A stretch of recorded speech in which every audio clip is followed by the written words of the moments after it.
calling the South Maui Community Plan Advisory Committee meeting on February 1st to order at 5:30 p.m. And can we start with a roll call? Thank you, Chair. Chair Rob Wiltman. Vice Chair Daniel Kanahele. Tova Callender. Everett Dowling. Lehua Huddleston Hafoka. Vernon Kalanikau. There you are. Okay. Randall Leach. Okay. Mike Moran. Okay. Cody Nemeth. Wayne Nishiki. Kyoki Feltzer. Jennifer Sullivan. She's excused. Okay, thank you. Brian Ward. Okay. Before we get started, commissioners or committee members, yesterday you received a draft schedule for the advisory committee to complete its review by the end of May. This is a 1-month extension past the 6-month deadline. The department is concerned that repeated changes to the draft schedule as well as unplanned recessing of meetings will not allow the CPAC to fulfill its duties required by the Maui County Code, which is to listen to public testimony, review the draft plan, and develop recommendations. To complete your review, the department recommends following the draft schedule, which includes opportunity for public input through testimony and days scheduled to catch up. I think we're all on the same page that we want to complete a strong and implementable community plan in a timely fashion. And we do have some suggestions for keeping the meetings moving, just 3. 1, during testimony, focusing on clarifying questions. 2, implementing a 3-minute time limit for when members are speaking, similar to what the county council does. And 3, that the department can work with you to draft language if you want to share ideas with us for policies or actions ahead of time.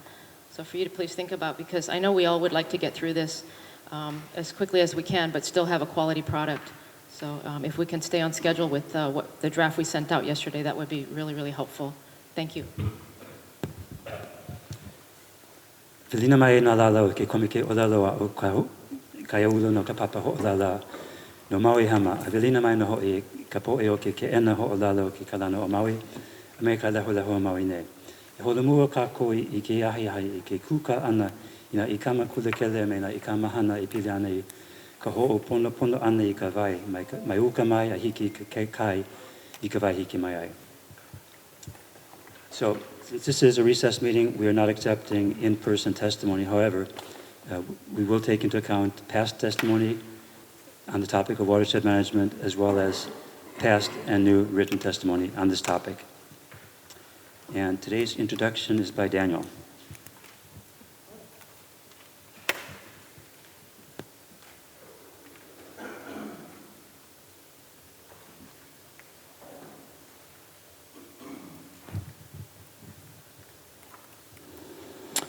So, aloha mai kako, CPAC members. I'm going to just share a little bit about my mo'uku auhau with you.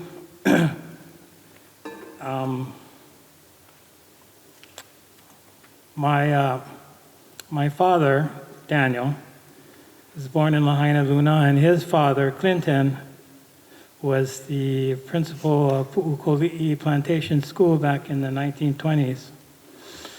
And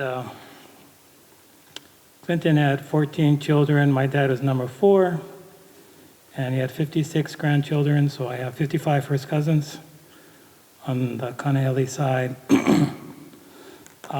And my father's mother is Mary. She's from Kaupo. If you've been to the cemetery behind Hui Aloha Church in Kaupo, some of my ancestors are buried in that cemetery. My mother is from Mokupuni o Keawe. Her mother, Abigail, is from Punalu'u, Black Sand Beach. She was a school teacher. And my mother's father, Julian, was a Paniolo. He was a ranch manager for 45 years, horse and cattle ranching. And so both my parents are Hapahali. I'm Hapahali. I'm half Hawaiian, and the other half is a fusion of many ethnicities. My parents met at the old airport on Lagoon Drive in Honolulu before the airport we know of was built. They met in the cafeteria. They would sit down and have lunch. My dad and asked my mom out for a first date, and when my dad knocked on the door, my mom opened it, and she couldn't see anybody until she looked down. She had never seen my dad standing up before and didn't realize how much shorter he was than her. So she was about 5'9", and my dad was 5'4". But anyway, they got married and raised their family on Oahu, where I lived. And then my dad moved back to Maui in the mid-'70s, 1970s. And I live where they live, the house they built. My parents both passed on. I have a pretty simple philosophy when it comes to what we're doing here today. And my guiding value is aloha aina, love of the aina, that which takes or feeds us, love of the lahui, and love of ohana. And ohana can mean family, but also can mean your extended community. So that's kind of my operating value. When I'm here in CPAC, I just feel wherever you live, here on Maui, for example, in South Maui, that you have a moral obligation, a kuleana, to malama the aina, to know your resources in the area where you live, and to take care of those life systems which provide us life. And to be a good citizen, in the lahui, and to take care of your ohana community by community service. And you're all doing that. We're all here as volunteers providing community service. So aloha aina for me is a core value. Mahalo for the opportunity.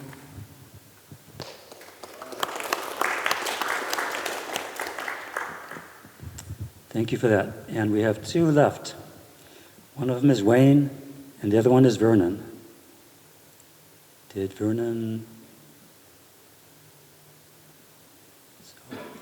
So one of the two. There you are. Okay. So one of you guys will do it next.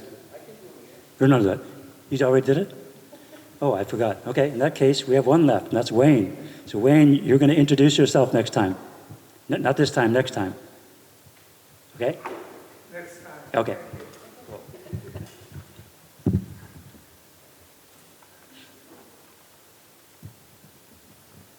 And we are live streaming again on Facebook to the KCA web or Facebook page.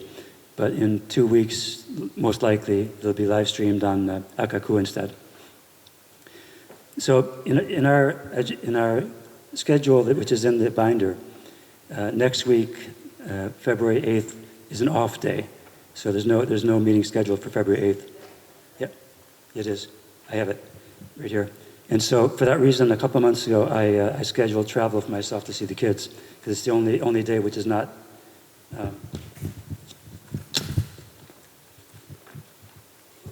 the only day which is not booked for a meeting. So it means that next week either Daniel will be the meeting chair or no meeting. I'm sorry, Chair, but you are referring to a draft dated October 17th. This schedule has been updated every month, and it does have the 8th scheduled as a meeting. So we do have plans for a meeting at the Malcolm Center on the 8th. And, if you're not able to make it, we do have a vice chair that can run the meeting. So. I know, but I scheduled this a couple of months ago based on the schedule at that time, because I can't schedule like on a week-by-week basis. I think we should see, by not having a meeting, it puts things further back.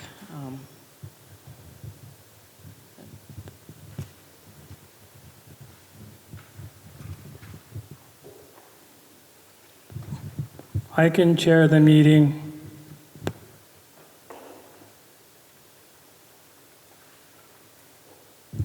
Thank you. Okay, so on to Goal 4 policies. Maukata Makai Watershed Management. Mr. Chairman, Yes. question. Have we determined when we're going to have these extra meetings? I'm anxious to hear us make a policy on the extra meetings that we were talking about. So far, no action. Do we have results from the doodle poll? So, Chair, thank you. The general consensus seems to be to not have additional meetings during the, more than one meeting a week. So the email that we sent out yesterday with the draft schedule extends the schedule 1 month to the end of May, 1 month. So still having meetings on Wednesday nights only, once a week, Wednesday nights only, for 1 additional month. So does that answer your question?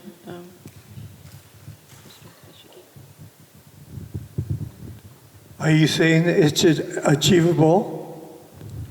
I think it's achievable if we can stick to the schedule, yes.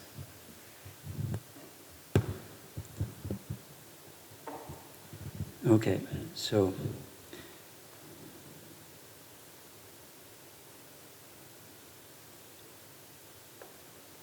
last time we left off, we finished 2.4.4, and we did not start on 2.4.5. Now, all the changes which I had proposed, they were all sent out in advance. As a matter of fact, they were sent out last week.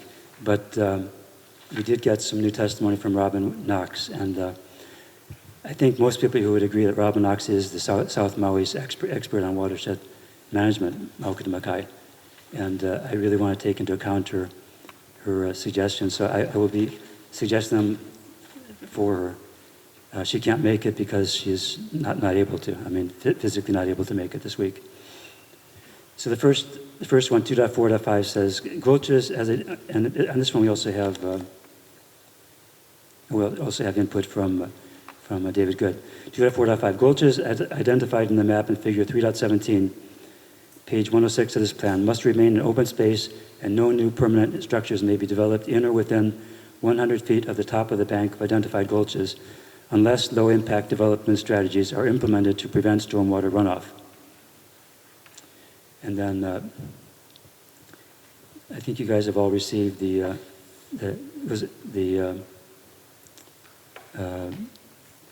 testimony by David Good, and which includes 100-year runoff, or not runoff, 100-year flow estimates for all the major gulches.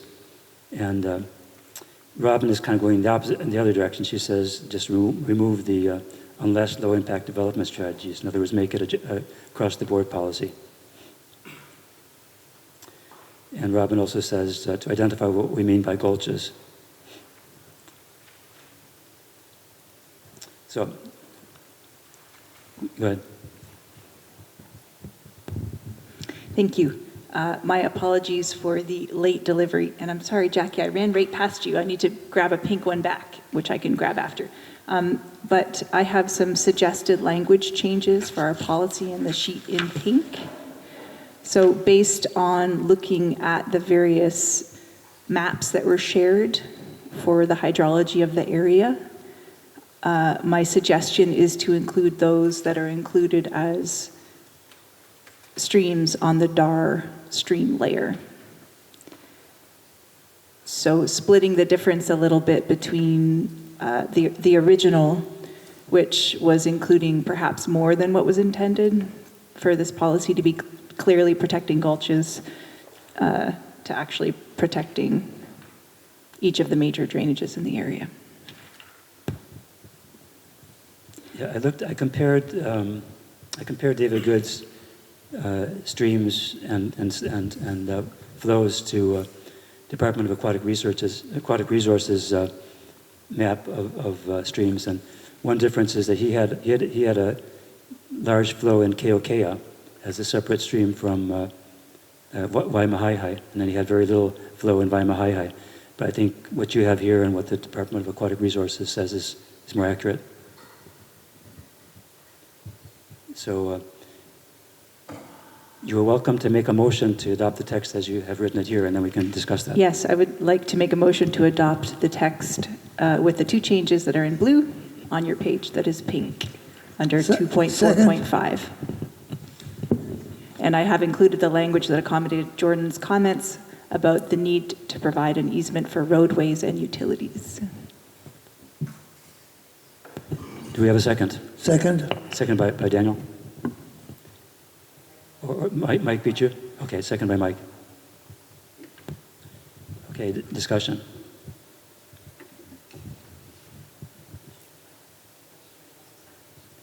I'm sorry, go ahead. Daniel? I think we should have Kamaole Gulch in there. Do you know, folks know where Kamaole Gulch is? Raise your hand. Okay, I think we should include that gulch. Just FYI, it's not included in the Department of Aquatic Resources map, but I don't know why. I don't know what their criteria is. It could be just, whether it flows some of the time or not. I'm sorry, I couldn't hear you. I don't know what the criteria that the Department of Aquatic Resources uses to decide whether or not to include a stream. It could be that it's how often it flows. Oh, it's a major gulch. And a lot of water that flows through that. It outlets at Kamole 1 near Charlie Young Beach, that area. Goes right by. It's just south of the Kihei District Police Station.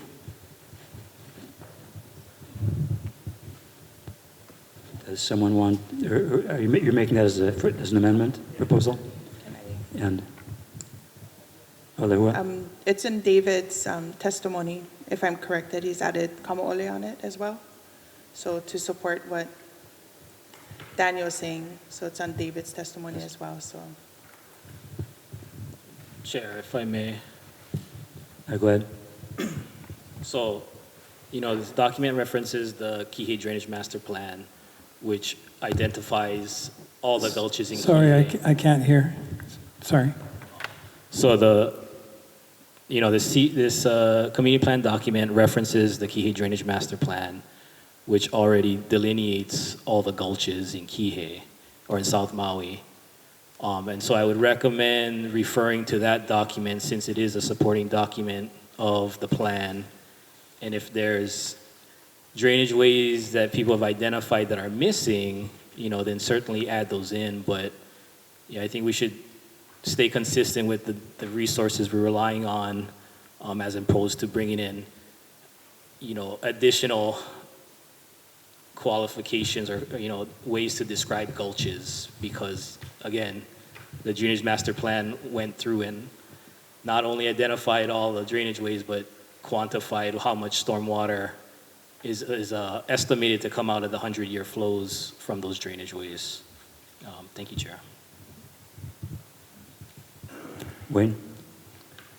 While Mr. Molina is here, this past week, we've seen the South Maui Road area impacted by the Mauka runoff. And when I looked at the damage that it does, my prayers out to by the way, the firefighter Demaran, who's in the hospital right now. I hope none of this happens to any one of us living in South Maui. This firefighter, first responder, was drug 800 yards, 8 football fields, in the storm drainage, and I'm surprised he's alive. When I look at the drainage channelization that the county has done, you guys undersize all these basins. That's why they overflow, Mr. Lomila. When is the county going to admit that we've got undersized drainage basins, therefore as Matthew Thayer took a picture of this low by the ABC store, the drainage basins fill up with logs and timber. Then they overflow to the adjacent landowners. I feel like a construction worker wheeling barrels of mud in South Kiev when our government isn't doing the right thing. Mr. Molina, are the drainage basins undersized, and do we have to add language as to how we attack the flooding in South Maui?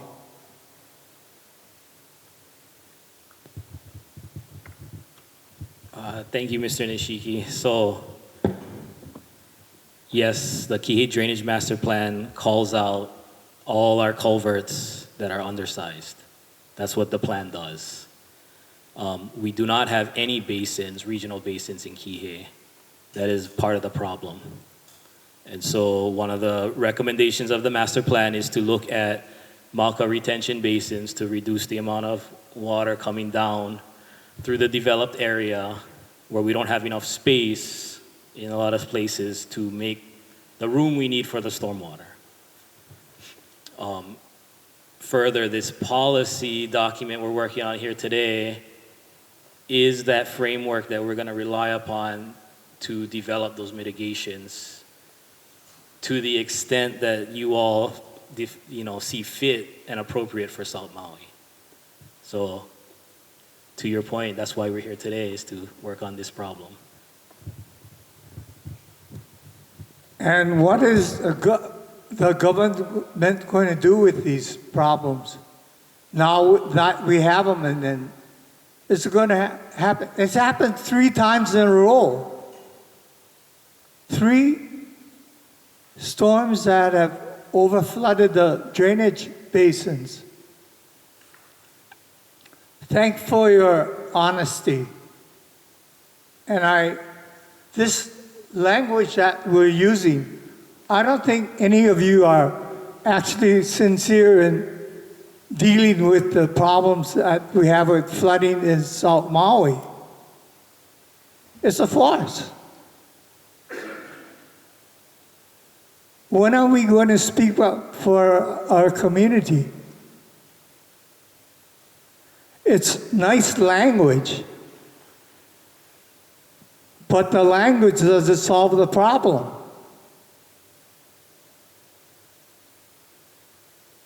Let's not make believe that we care when we don't care and do nothing about it.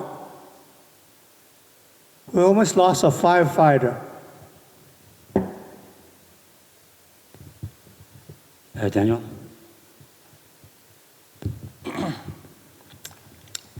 The reason I brought up Kamahole Gulch is because I'm very familiar with it. I've hiked it several times. Mauka Pi'ilani Highway. Above the police station, the gulch on the north side is county land, up to a point. Below the highway, as a landscaper, I've actually helped clean sections of the gulch. And I've seen it run on several occasions. And I've seen it on South Kihei Road. There's a catchment or a reservoir, South Kihei Road. Don't even know the exact term for it. But I've seen that fill up and then eventually blow out the sand dune on the beach, towards the ocean. I've seen that happen multiple times. So I know there's a lot of water that runs through it. And because of my familiarity with Kamahole Gulch, that's why I brought it out. To call it out. Maybe it's not on the KA master plan maps, but I've walked it, I've seen it, and I'm very familiar with it. You can decide whatever you want to do as far as amending the language. So I'd like to make a motion to do a friendly amendment. Happily accept. And Mike? Okay. Brian? Tova, if I could ask you, you kind of suggested that the policy that's on the pink is kind of a blending of the original and what David had. Can you try to help me connect the dots? Because I don't know the difference. I just want to make sure I understand why you're saying that. Okay, so the very first policy that we had included a lot of drainages that, to David's point, might have gone beyond kind of the intent. David called out 6 waterways that sort of classified as that more major way that the water is making its way down. When I looked at the DAR map and familiarity with some of these areas, there were a few that were missing, in my opinion. He did have Kamole on there. I'm not sure why it's not in the DAR map, but like Pohakea, Waikapu, Waikoa, I mean, that whole area, it's a mess. I mean, this is part of what Wayne was just talking about, that area.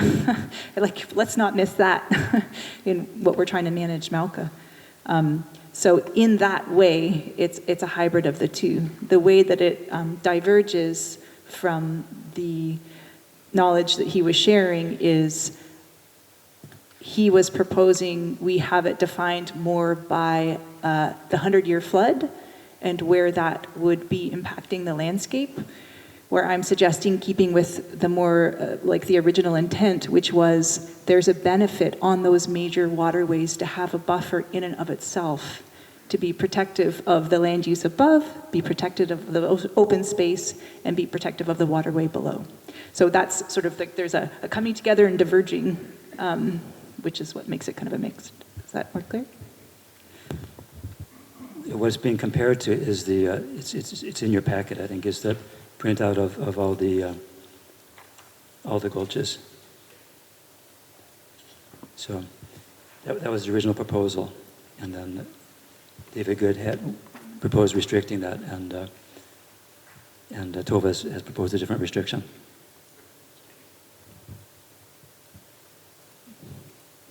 Wayne? If I may speak for the last time, this committee is, to me, is a big shibai. Despite that, we saw what has happened 3 times in the past 4 years. And a lot of you are supposedly born and raised here, if not lucky to be living here in Maui. And I'm just disappointed at how this committee is acting. I'm voting no on the amendment. Brennan? Okay, so if you look at the videos and all the documentations that I've been doing, and you look at all the condominiums in the areas where the wetlands used to be, that was our natural retention basin. So when you watch when the water flow, the water just go through all these condominiums down here, through their parking lot, cars, whatever. And I just don't see what 20% of the wetlands we have left. I don't see how this not going to repeat again. It's going to happen because of the development. And then on the county side, those our streamways became narrow, in South Kihei Road. So it is what it is. It happened. How are we going to even work on those narrow ways like by Luanakai, Maui Schooner? Those are like Waipuilani, but it's skinny. So I don't think we can fix that, but it's just poor planning, poor development in the past, because when you look at my videos, the water is not being held in those areas where those condos locate right today. So even if we fix the gulches holistically or pave them, South is going to be our way of life. I mean, that's it. because the water's still going to go, Kaunulu Road, the county's still going to clean them up. Hilton's still going to clean up their area of you guys' place by Old Suda store. And that's crazy, because even when you used to flood in the day, it never was like this. It was never messy, because it had enough area, Mauka, to hold enough water inland.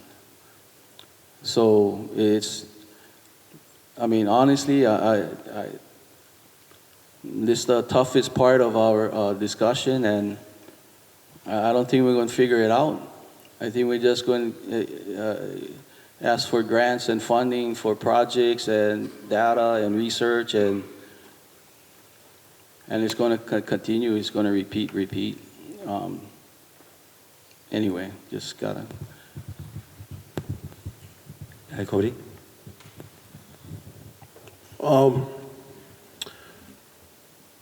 Maybe I'm not understanding it correctly, but it's hard for me to distinguish what gulches are more important than others. To me, I feel like all these waterways have a very important role and should all be treated a certain way. I mean, treated with the same way.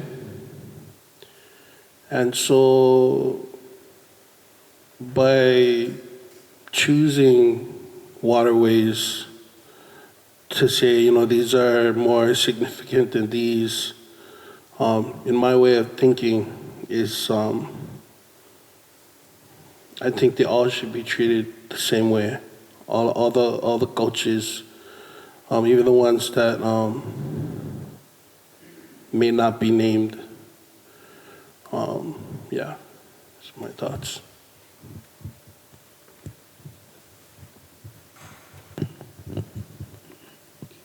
I think Keoki was first, and then Everett. You next. Just a comment. I hope these retainment ideas that we have up Mauka are carefully thought of, carefully designed, carefully researched, because that seems to be the only answer. Like Vernon was saying, this is kind of our new time, because the destruction of the wetlands, we cannot just remove those buildings and reestablish the wetlands. So these retainment systems seem to be like our only hope. I can tell you from the one I witnessed in Ma'alaya, going back to the Kanayo stream, that one doesn't work. I mean, they spent millions of dollars on this retainment system. If you guys are ever in Ma'alaya, please drive through Haole Street, stop at the Island Sands condominium, and look Mauka. This retainment that they built is a joke. And the simple solution to something like that was not diverting that stream. They looked at Kanayo Stream as a small little insignificant thing, but look at the damage it's causing to the reef out there. So these retainment systems, I hope, are well planned, well thought, and I hope they work, because that seems to be our only hope, yeah. Mahalo. Everett. Jordan, if you were to pick one gulch to work on first in terms of implementing the master drainage plan, what gulch would you pick? I mean, obviously, Kulani Hokoi is the biggest and is the most, well, between that and Waiakoa, those are kind of the two most disruptive flooding issues we got right now. Kulani Hokoi is a little more challenging because it's so much larger in terms of how much flow is calculated to come down that gulch. But yeah, those two are the top of the list because that's where every time we get shut down, yeah. Okay. I'm going to vote against the motion. I mean, we've had a past director of Public Works make recommendations. We've had the current director of Public Works make recommendations. They're both engineers. None of us are engineers. So I'm voting against it.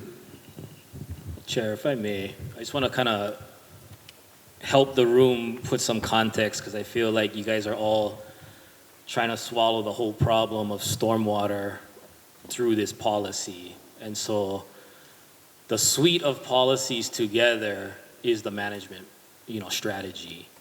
And each policy attacks a different aspect of the problem. So, what I'm hearing is like you think this gulches is kind of got to fix the whole thing, and we're really talking about just one specific aspect of the whole flooding and sediment situation. So when I read this particular policy, to me what it's saying is, I'm going to use drainage ways instead of gulches because drainage ways is more encompassing and talks about the ones that aren't just big cliffs, right? The low-lying areas is gulches or are drainage ways as well. The wetlands part of the drainage way. So with this strategy, all I'm seeing is that when we're talking about new developments and redevelopments, we don't want them right up against the drainage ways. And we want to create this buffer of either 100 feet or the flood inundation limits so that twofold, we create a buffer to help reduce erosion from getting into the drainage ways, but also that we have a buffer so when the drainage ways fill up, people aren't getting flooded or aren't building in the floodways. So that's kind of my take on this particular policy here, is that the idea is for new development, redevelopment around drainage ways, we want that separation from these drainage ways. Chair, I don't mean to interrupt, Jordan, but because of the acoustics in the room is cavernous. It's hard to hear sometimes unless the mic's like almost up to your mouth. It kind of, I miss words that you're saying. I really want to hear what you're saying.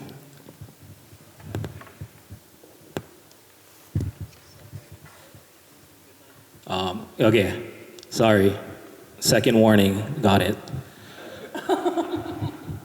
So what I was saying for you, Daniel, is that this policy is really just one aspect that we're trying to manage when it comes to stormwater. And the way I read what I infer the intent to be is to really just create that buffer around our natural drainage ways so that we don't have a kulani hakoi where we boxed in everything and now no more room. So that's kind of the way I see this, as dealing with that aspect of the problem. We don't want to repeat how we built up right up on Waipuilani and how we built up right on Kulani Hakoi. So going forward, we want to ensure that these new development and redevelopments keep that space along the drainage ways, both to create an opportunity to prevent sediment from getting in there, and then when the big rains come and it swells up, there's a safety buffer from where the development is happening. And so I would almost say that even with low impact, you shouldn't allow anything in that buffer zone, period. And what else was in this component? My other suggestion would be to use the 100-year inundation limits plus 100 feet as far as the buffer. That is because, like for the big gulches, the inundation limits is the gulch. And so you won't have a setback if you just rely on the inundation limits. And in the low-lying areas, you probably want a bigger buffer generally anyway. Let me see.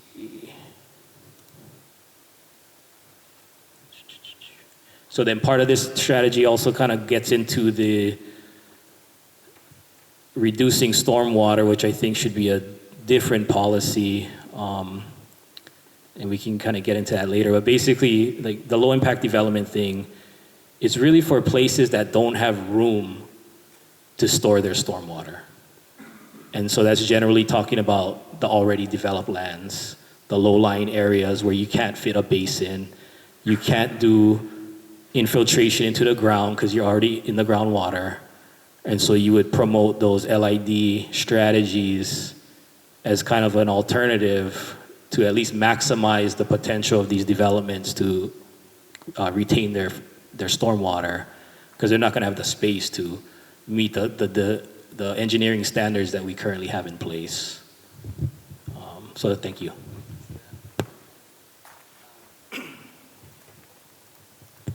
I did not talk to Jordan ahead of time, but I did have the same thought. And right up there on the screen is this policy split into two policies.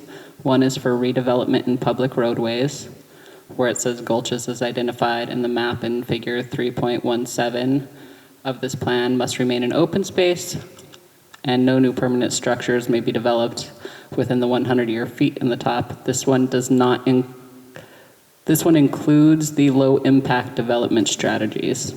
The second one, for new developments and subdivisions, gulches must remain an open space and no new permanent structures may be developed in or within 100 feet of the top of the bank of identified gulches. So that's why it's removed, the unless low impact development strategies. That's what the brackets are for. So in terms of, just to summarize where we're at, so we have the original proposal here, which refers to the map with these gulches. We have a proposal from, or we have a testimony from David Good, which has a list of certain gulches, and then we have a motion on the floor with a specific list of streams. So those are the things we have in front of us right now. And this can be proposed, but this is not a proposal from. We have a motion on the floor, basically. We need to discuss that, get to closure. Wayne? Jordan, for the last time, help me understand what you're saying. Any development marker of the highway, you're suggesting a plan?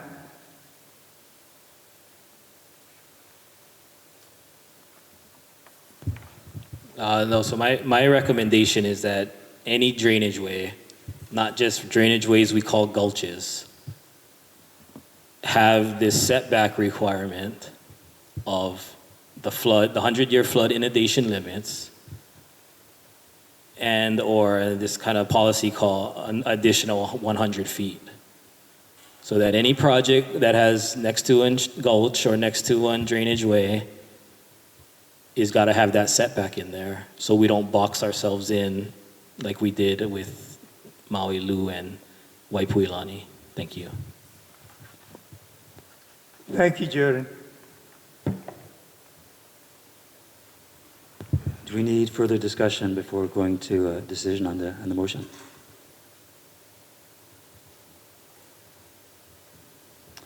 Okay, since we're out, Tova? Can I friendly amend my own thing? Yes, you can. My own motion?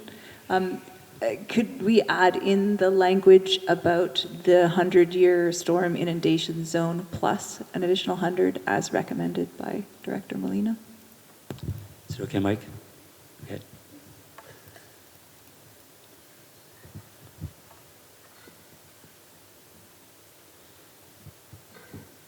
Could you add that, Karen, so we can see it?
Is that align with your motion?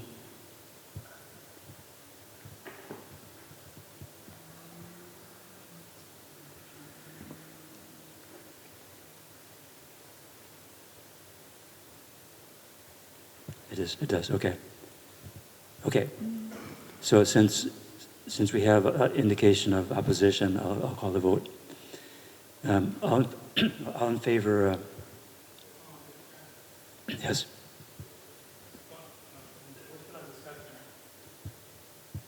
We can have more discussion if needed, yes? I just wanted to clarify with Chair Molina, Chair, Freudian, sorry, Director Molina. I thought I heard you say something to the effect that it would be better not to have anything in the setback. Would that include roadways and utilities in this case? Yeah, I mean, so if we want a road that crosses any of these drainage ways, we got to put appropriate structures there. So, I mean, I guess that's why you guys are here to guide the policy about whether we're going to cross gulches in the future and or allow us to rebuild gulch crossings. So yeah, I would request that this not pertain to infrastructure. And then just real quick about the gulches things, I still would recommend drainage ways as opposed to gulches. Thank you. Oh, sorry.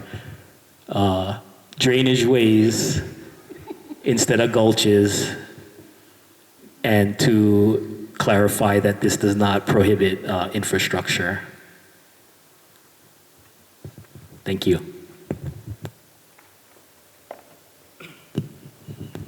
Tova? If I might amend one more time, drainage ways as our first word, please. Does that work for you, Mike?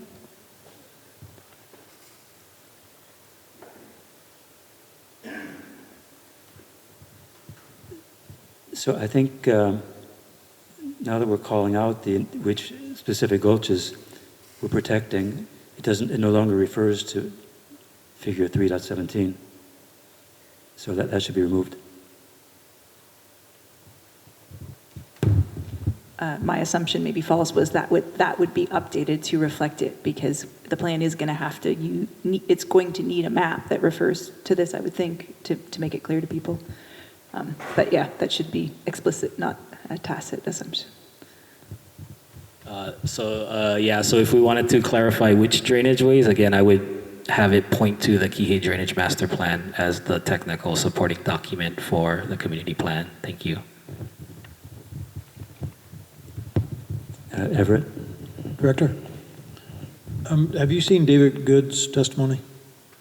I apologize, I have not. Let me give you a copy.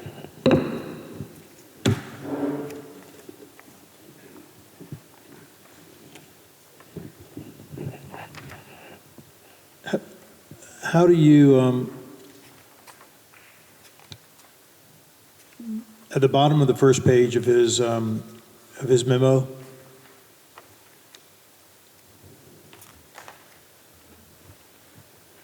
the last paragraph, it seems like, based upon the current draft, this building wouldn't be here.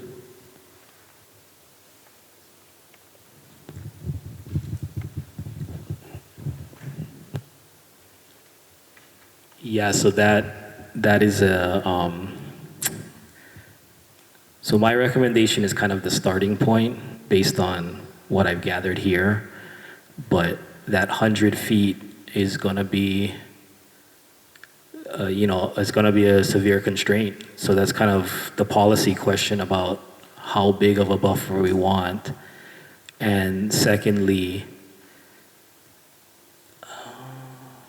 I can't speak exactly for this one, but what happens below the highway is the drainage channels lose definition because they get flat and they spread out. What you can do is you can define that channel either with, by improving the embankments, widening it, so that it can properly convey that 100-year flood and you know exactly where the limits of flooding will be, which can then allow you to build closer to those drainage ways. So for example, Maui Coast Hotel, which is in construction right now, has the drainage way right through the development. They are improving that channel so that it can safely pass that 100-year flow through there without flooding the property. That is currently how our drainage rules work. I think it's appropriate. Now, the policy about whether that's not, and there should be more of a buffer established, or even prohibiting improvements to natural drainage ways itself is kind of up for this body to establish a policy on. Thank you. I'm not an engineer. The director is an engineer. David Good is an engineer. So once again, I think we should be following their direction, not pretending we're engineers and coming up with these things. I'm voting against it. Are we ready for a decision? Mike?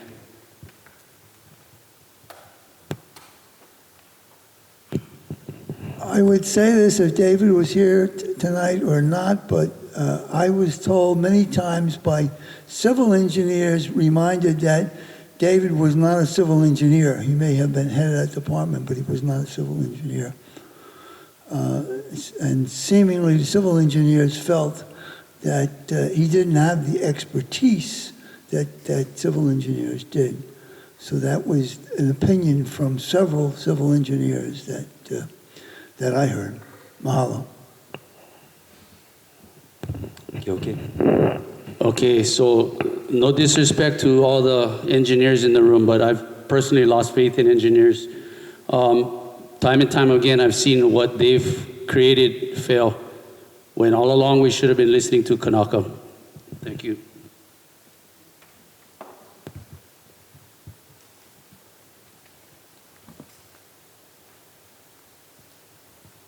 Cody, or you have something on your mind? Okay, Wayne? I want to speak for the last time. To those of you sitting over here tonight, when the next Kona storm comes, and I hope you don't live in where I live, when the next Kona storm comes, remember what your action is tonight. And for administration, are you going to be proposing new rules to the council as a policy change? I see an elected new council member here tonight, Tom Cook.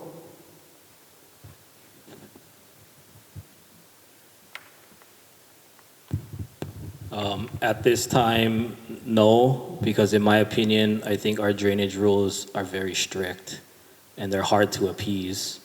And the problems we have in Kihei is because there was no drainage mitigations implemented back in those days.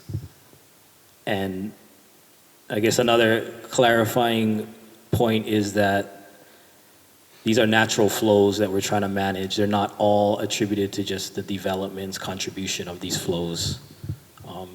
So again, you know, there's many aspects to what is contributing to our stormwater problems, and this is just one of the areas that needs to be addressed. Thank you.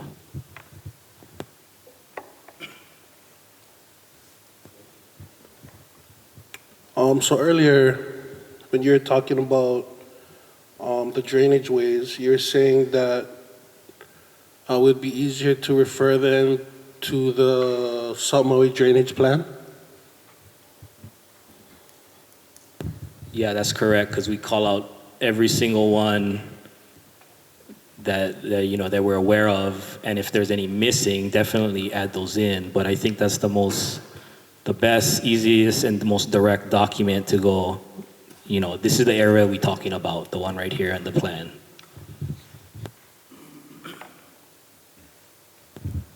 So just FYI, it doesn't cover Welea, Kavakapu, Kapunakea, Pohakea. It covers a very narrow area, and it doesn't have an explicit list of gulches. So I don't think it fills the bill, but Tovas does. Daniel? Jordan, does the South Maui, is the Kihei drainage, is that what you're talking about, the Kihei drainage master plan? But that doesn't include Maui Meadows or anything south of Maui Meadows? Yeah, that's correct. It only starts from North Kihei and ends at Kilohana. So you could almost, to that point, you could remove that reference and just say drainage ways, because we know when plans come in, how to delineate those drainage ways.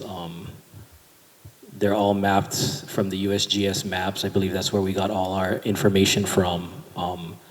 So I would recommend keeping it broad so you capture more than trying to pick a specific definition that may exclude certain things. Thank you. Go ahead, Cody. Tova, would you be willing to take out, with the exception of roadways and utilities?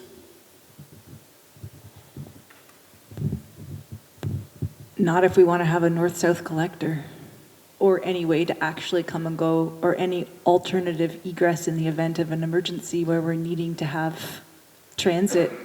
I mean, that whole South Maui is a cul-de-sac comment that we had from a testifier months ago has stuck with me. We need solutions. And if we block ourselves into not allowing roadways to transit the gulches, I just worry we're continuing with the problem. So that's the reason I don't want to take it out.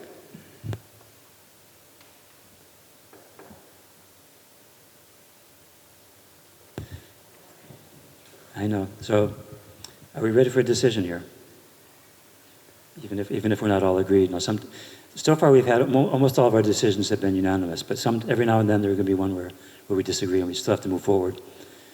So since there has been some disagreement, I'll put it to a vote. Are those in favor of 2.4.5 as on the screen, proposed by Tova and seconded by Mike? Please raise your hand.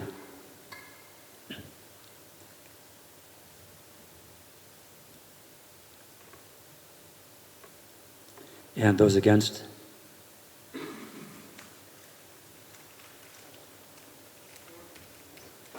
So, as chair, I break the ties, so I'm voting yes. Find that, no, it passed.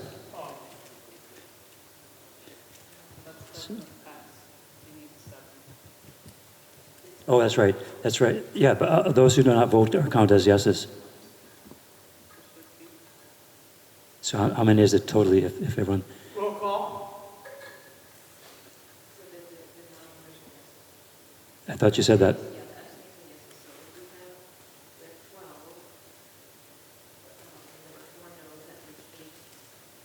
Yes.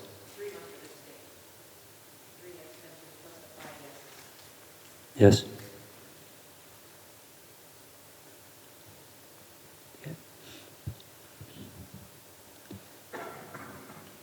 Okay. Can we do one more before break, or is this also going to be a 1 hour thing? Let's try and do one more. Can you please say who abstained, because we did not get that on the record? Who abstained and who said no? Okay, so let's do it one more time just to be sure everything is fair and square. Those in favor, please raise your hand. And those against, please raise your hand. And those abstaining, please raise your hand. Even though it's kind of a contradiction in terms. So the abstentions were Vernon, Keoki, and Cody. Yes. Okay. Thank you. Okay.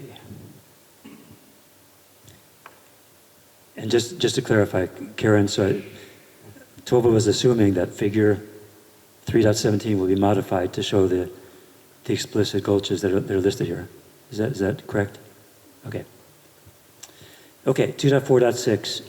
To reduce sediment loss and protect water quality, redevelopment and new developments shall be encouraged to improve degraded areas by planting appropriate native plants. And we have 3 comments here, which I think are interesting to just put them on the table anyway. Mark suggests native plants are important, but not restricted to natives.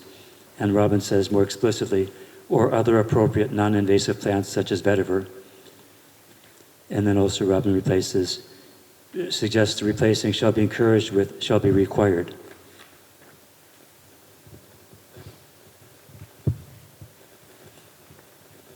And Cody. One of the things that I learned in my native horticulture class is that native and endemic plants have been evolving here in Hawaii for millions of years, and that they've created that resilience within themselves to combat things like runoff and erosion and things like that. So that's one of the biggest reasons why we push for native and endemic plants. It's not we want native plants over invasive plants. It's more of they've accustomed themselves to these environments. Malo.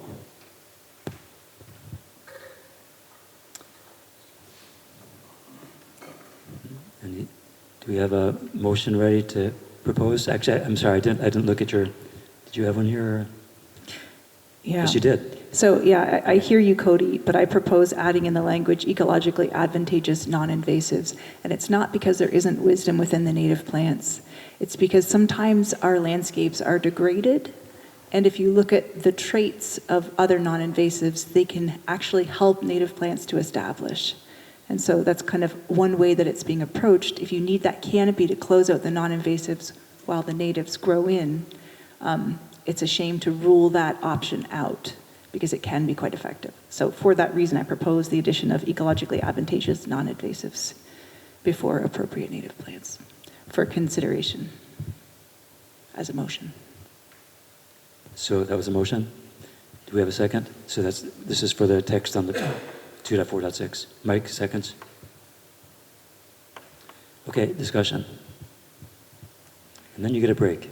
If we can finish this, we can take a break. Everett? When we say improve degraded areas, are we referring to improving degraded areas on site?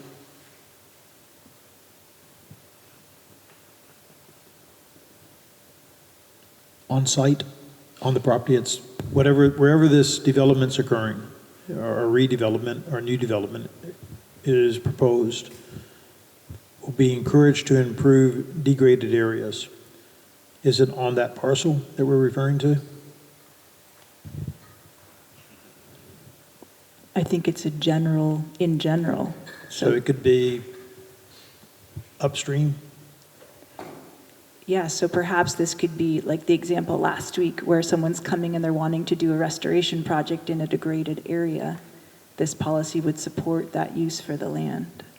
Similarly, if you had degraded parcel on a development area, it would also encourage the use of. On somebody else's property?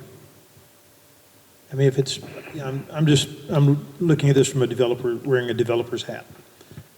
I come in with a project, or redevelopment of a project, and I'm encouraged to improve degraded areas. Someone else's property? In other words, I get it if it's on site, and I support it if it's on site, but I think we should be clear.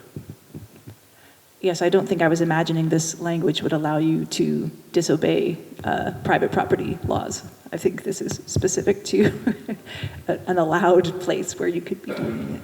I think if we just clarify that we just say on the site or on the parcel, degraded areas on the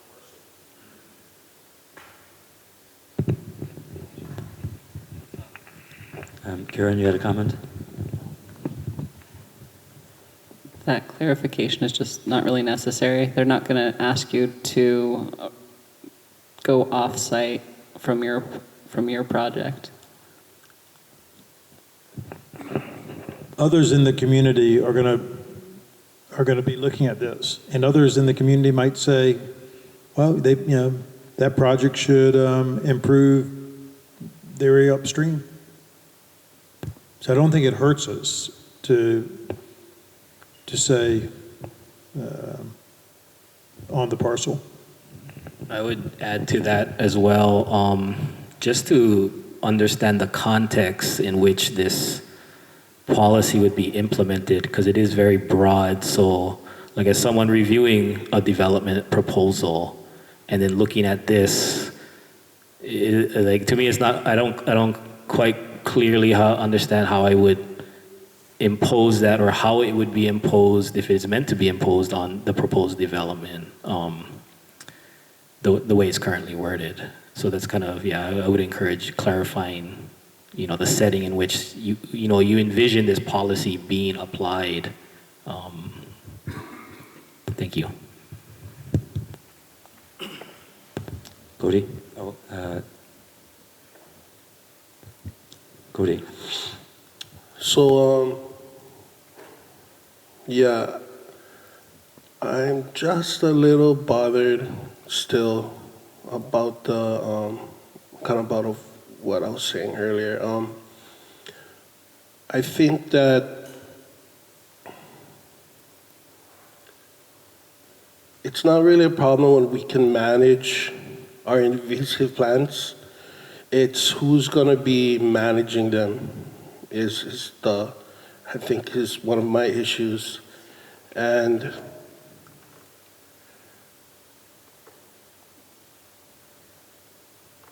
also to the advantageous part, I am yet to see how invasive plants help our native plants to grow. I've noticed different genuses of native plants that are invasive that kind of do the same thing, but invasive plants are pretty much, or you're saying non-invasive. So it's kind of trying to understand being more specific in what kinds of non-invasive plants that aren't native will reduce sediment loss and promote native growth. I know vetiver has been used very widely for that on Maui and other places too. But I don't think we should specify types, because the science will develop. We might find out that ones that we think today are great are actually not so good, and we might find others that are even better. So I think the guideline is really the important thing here. Tova? Yeah, Cody, there is a whole field. I'll connect you with the professor at UH Hilo, who's looking at the functional traits of plants and how non-invasive species can be complementary. So that might be a sidebar for later. I think also the question going back to Jordan was, what is this anyway? I think that this policy is just, okay, so you've got a degraded landscape, you can pave the thing, you can put grass on the thing, or you can put a bunch of water hogging plants on the area. This is suggesting, let's please use native plants and things that will help native plants establish to stabilize the soil instead of cementing the area. Yeah, so I think that helps. So, I've been chewing on this from last week. So I guess, and then, there's a couple other redundant policies further down we'll get to. And so what I gather as what we want to be saying is that basically development and redevelopment should prioritize native and endemic vegetation. And then there's this other language about suitable for the microclimate. And then there's this other aspect about minimizing the need for irrigation. So I think if to me, that's kind of that's the policy. And that when you have a development project come in, you look at them and go, are you prioritizing native endemic plants? Are you minimizing your irrigation? Is the planting suitable for the climate? And then you can provide better direction to these projects on how they satisfy the policy. Now, if we're talking about land management out Mauka that's not tied into a development proposal, in my opinion, that's a different context, and there's different sets of policies in here, i.e. watershed management plans that fit that setting, different than how you would evaluate a development project coming in and what we want and how we want that development project to behave. So that's kind of where I'm coming from when I say what is that context on how we would implement these policies. Thank you.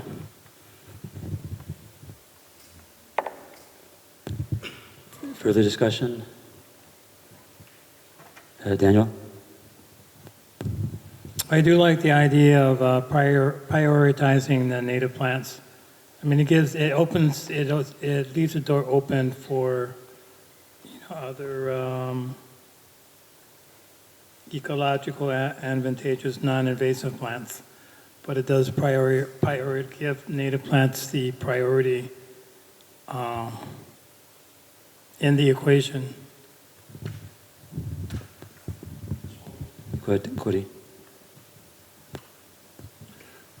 I just wanted to add to that, a lot of our seed banks are looked over, neglected, and they're not even given the chance to come back until you allow them to come back or give them the time. One thing that is very awesome about Kilo Aina is, we're able to use that time on the land to understand those timelines and understand how long it takes for seed banks to return, certain seed banks. And, we did a site walk at a area in South Maui last week where they were gonna restore their shoreline, and they had all these plans about what they wanted to implement, which was all good ideas, but in my mind, the only thing that was going on in my mind was, have you even bothered to see what was there, or even allowed the chance for the time that it'll take to acknowledge what can be there. A lot of times, generalized methods will give you the ideas about what to implement, but Kilo Aina is really about spending time on the land, and I think we lose a lot of that because we're all so busy nowadays. But to me, I think those are really important points that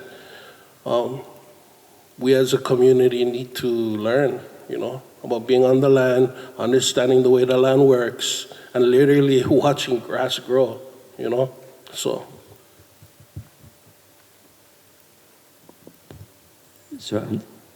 Appropriate could be expanded that way to include something about taking into account the history of the plants that used to grow there, right? If I'm understanding you correctly, is that what you meant? yeah, so a lot of these seed banks, they lie dormant for a long time.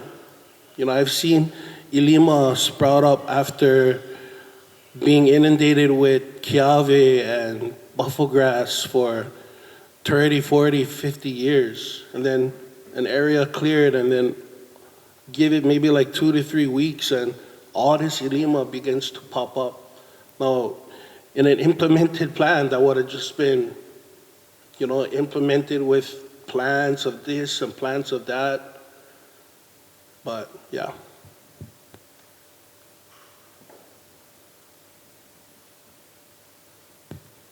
Do you have a specific proposal to add to or change this one? No? Okay. In that case, are we ready to go to a decision on 2.4.6? Daniel? I'm going to probably vote no on the motion because I would like to see appropriate native plants prioritized in the equation. So if I vote no, that's the reason. How about proposing a change, and then maybe it'll be adopted as a friendly amendment, so we don't just throw out the baby with the bathwater? Yeah, I'd like to, excuse me. I would like to make a friendly amendment. I hope there's a friendly amendment to have the word prioritize in front of appropriate native plants. Maybe we have to switch the sentence around, but I like prioritize appropriate native plants added to the motion proposed by Tova. Tova, what do you say? A-okay. I mean, really, all this is an encouragement for developers. It's not anything more than that. So whatever makes people comfortable, if you want to just keep it native plants, if that makes you feel more comfortable, Cody, that's fine. I was just trying to help include some of the language that had come in from other people in the community who felt like there was merit to that. But I mean, it's a suggestion. If you feel like it waters down that part of it, I mean, No, I completely understand. It's just that I feel like our native plants have been,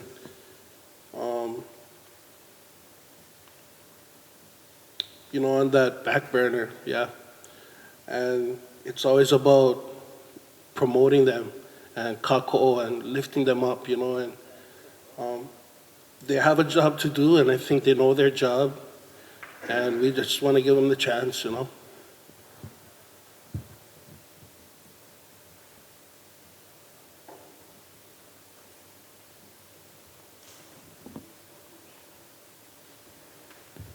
what do you say, Tova? I'm good with that. Are you good with that, Cody?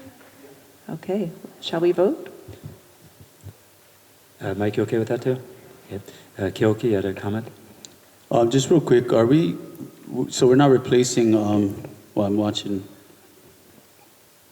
where'd it go?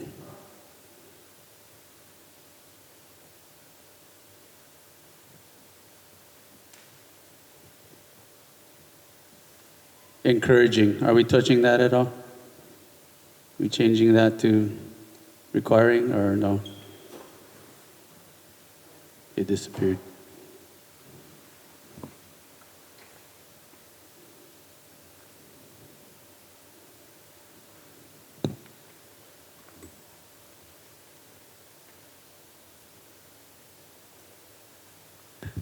They're good, Tova?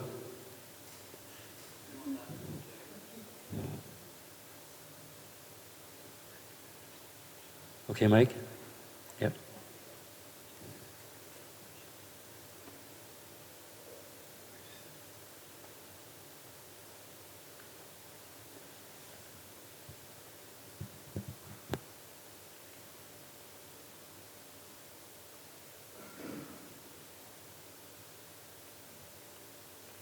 Are we ready to make a decision here?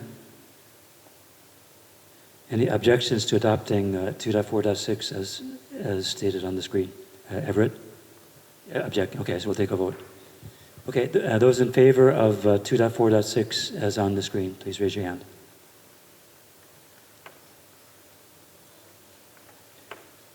And those against?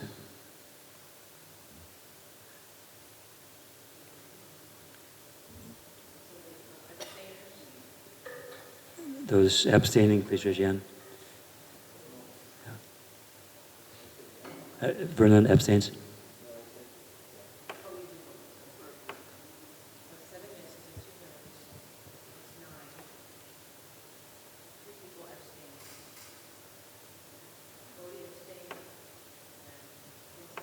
Wayne voted no. Yeah, so I don't vote unless I have to. Yes, okay. Okay, so we have deserved a break, 10-minute break.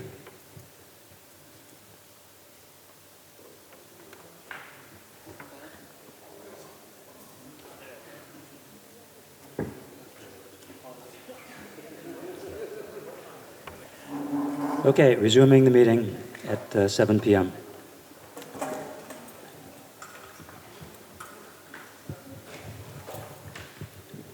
Tova, I'm sorry, Lehua.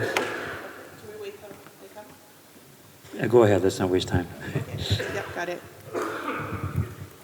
I'd like to reconsider at least my vote for 2.4.6. And Tova, sorry, since you guys just came in. I'd like to reconsider my vote for 2.4.6.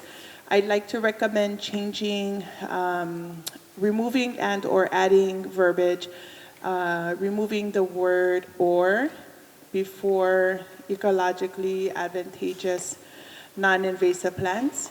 The reason being is you can simply say, oh, they said or, so we'll just go for the non-invasive plants. I want to make sure that the emphasis speaks priority for the native plants first and foremost. So, and if that would suffice, I don't know what the rest of the committee thinks, or if they would consider just changing it, would then emphasize the priority for the native plants. So thank you for changing that. So I don't know, would that suffice? Rob, what do you think about that? Adding just and instead of or.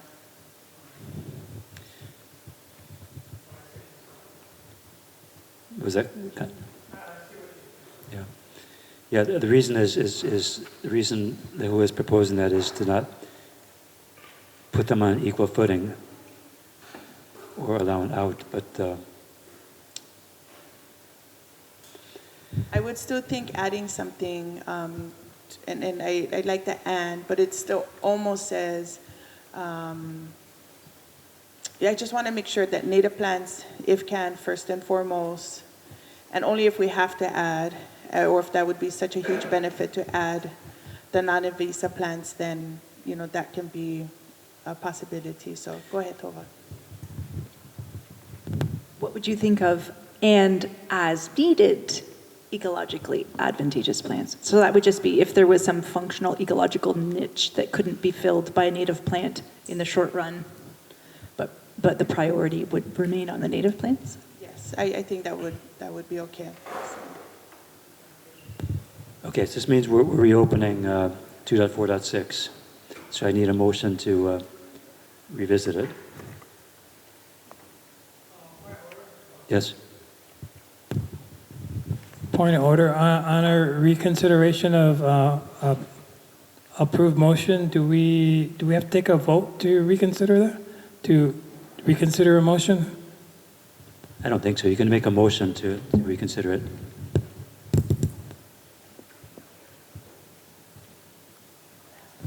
Would it change maybe some of the people who had abstained? Maybe reconsider taking another? I mean, I don't know what the rule is. Yeah, Robert's rule of order. Chair. Yes. Not that I'm an expert, but I believe typical practice would be a vote to reconsider action on the item first, and then the actual amendment being proposed. Thank you. Sounds fine. Daniel? I will go with court counsel. So I don't think this is as contentious or as complicated as we're making it here, because I think we really all want the same thing. We're just trying to formulate this in a way that expresses that. So, to be very formal here, does someone have a motion to reconsider 2.4.6? Lehua, and second, Brian. Okay, now, we have the new text on 2.4.6. Tova formulated it, but we need someone to make a motion to adopt it as now stated.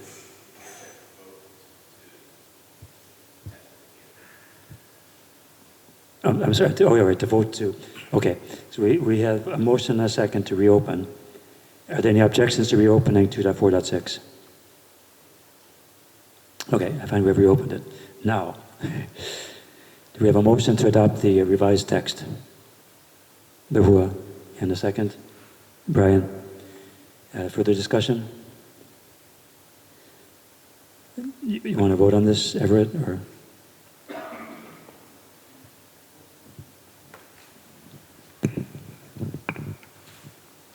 Friendly amendment. I'd like to insert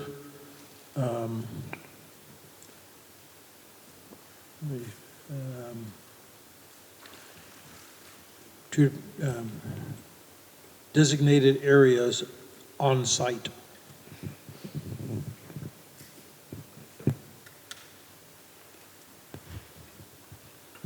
So do you accept that amendment? And Brian? Thank you.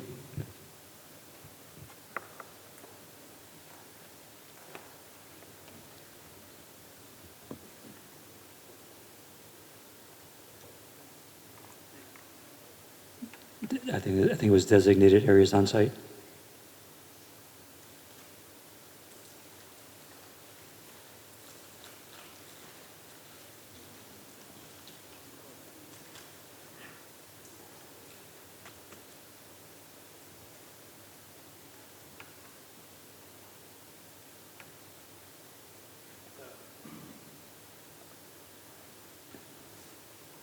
It would be the line up above.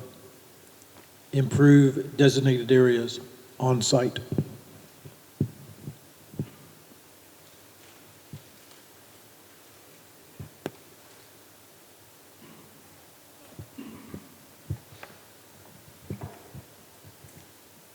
So you want to delete the to improve degraded areas and put designated areas?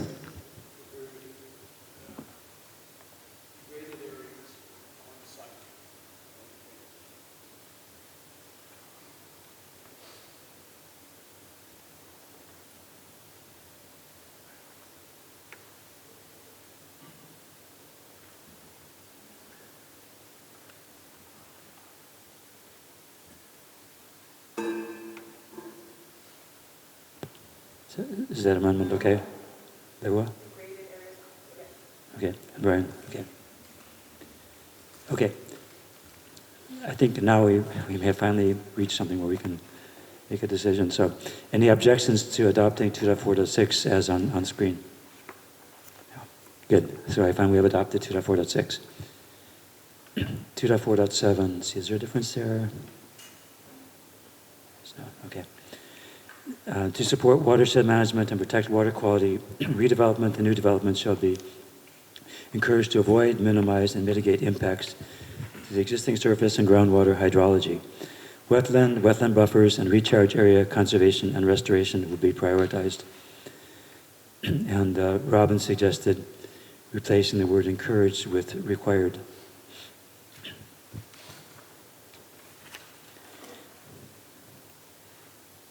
Do I have a motion for some language for this one? Everett? Oh, no? Mike? So moved. To adopt it as written or with required? I didn't hear you. To Yes, adopt as it written. Thank as you. written or shall be required?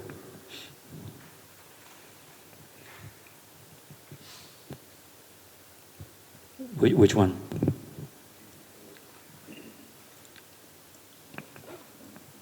Oh, I missed that.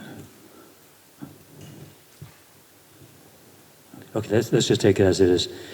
Yeah, I was going with as is. I didn't As is. see that exception, so Okay. as is. Okay, do we have a second? Everett seconds? Further discussion? Daniel? Who was it that suggested in place of encouraged the word require? That was Robin Knox. Oh, Robin Knox, okay.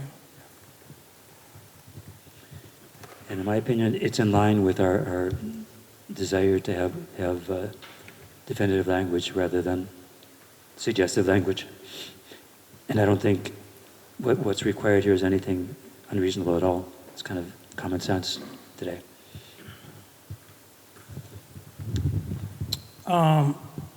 For discussion purposes, I'd like to amend the word encouraged to required. That'd be a friendly amendment. And Mike, do you accept that change? Yes. And let's see, I forget, who seconded that? That was Everett. Okay, is that okay? Okay. Okay. Further discussion?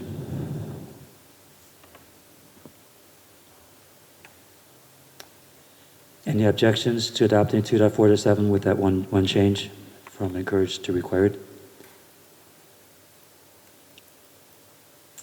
Okay, fine, we have adopted 2.4.7. Moving along to 2.4.8. And see, do we have an alternative language there? No. Okay.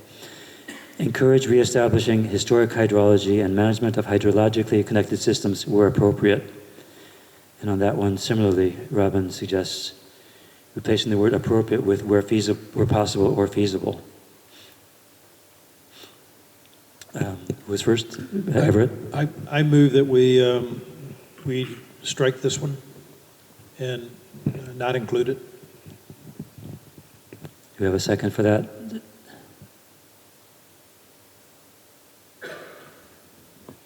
Oh. Do we have a motion to adopt this with or without change? It's 2.4.8.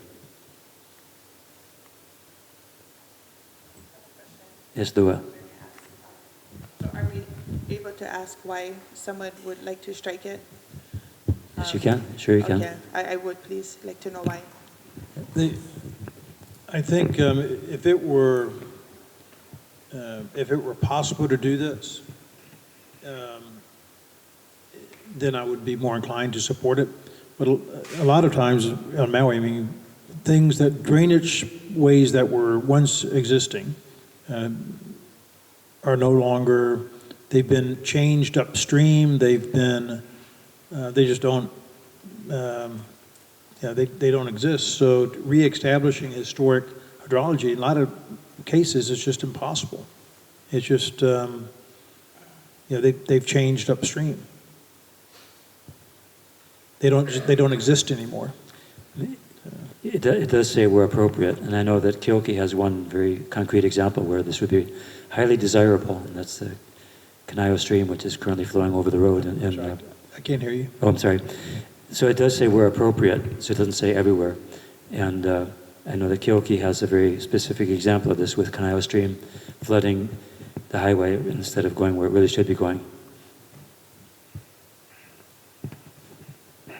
Tova? Yeah, I'm less worried about it not being possible ever, just because it's encouraged and where appropriate or where possible. And, some friends here have, taught me about lagoons that existed. Well, if that condo were redeveloped and there still is that freshwater spring, wouldn't it be amazing to have policy encouraging, the reestablishment? So it's not prescriptive, it's You possible. both have convinced me. Okay. I withdraw my motion. Thanks for the question. So will someone make a motion in favor of any of the language here? 2.4.8. Lehua. And a second? Everett. Okay, discussion.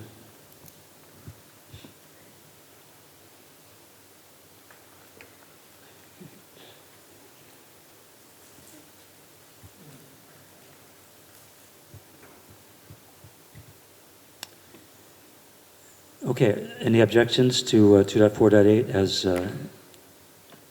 as in the proposal and on the screen? Fine, we have adopted 2.4.8.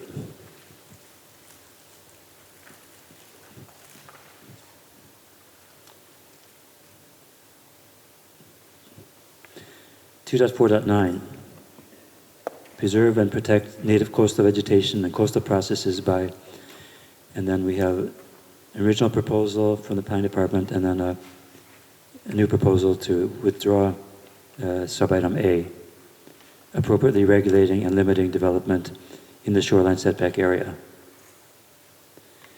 So I'm not sure if do we need to explicitly reject this?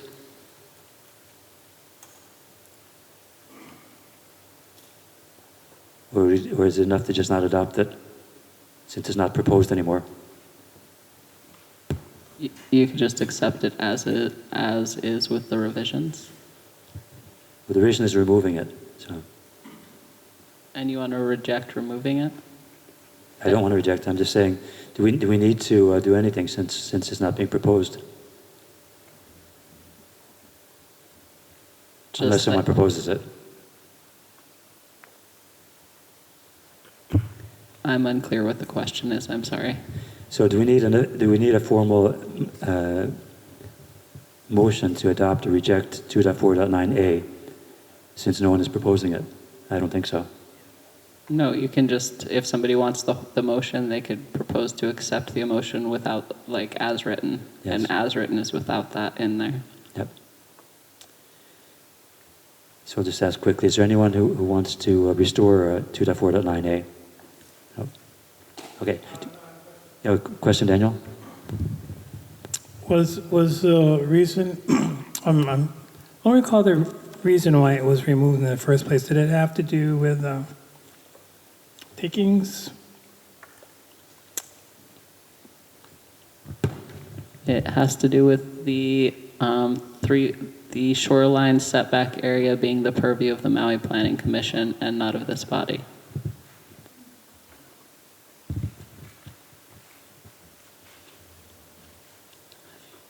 And 2.4.9b, requiring all proposed shoreline developments to use native coastal vegetation in landscaping.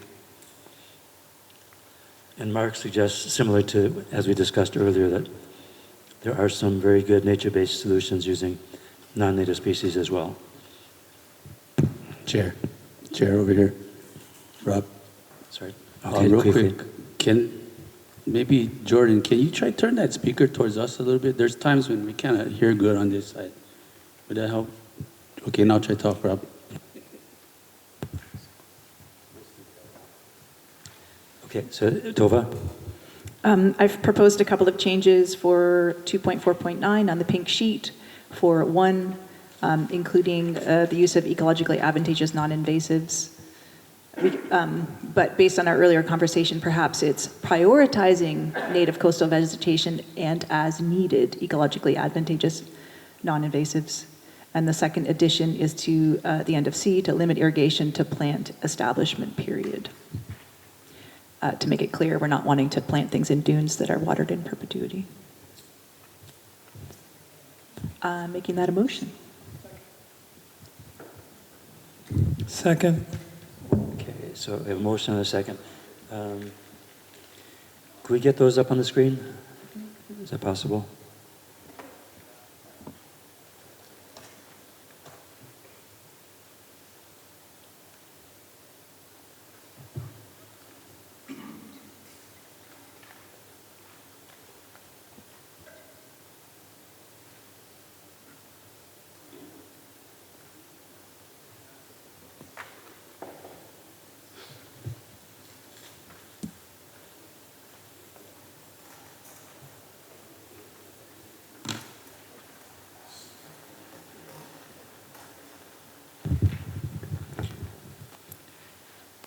Is D removed from that motion? From this policy? Are you proposing to remove it, Tova, or just to not change it?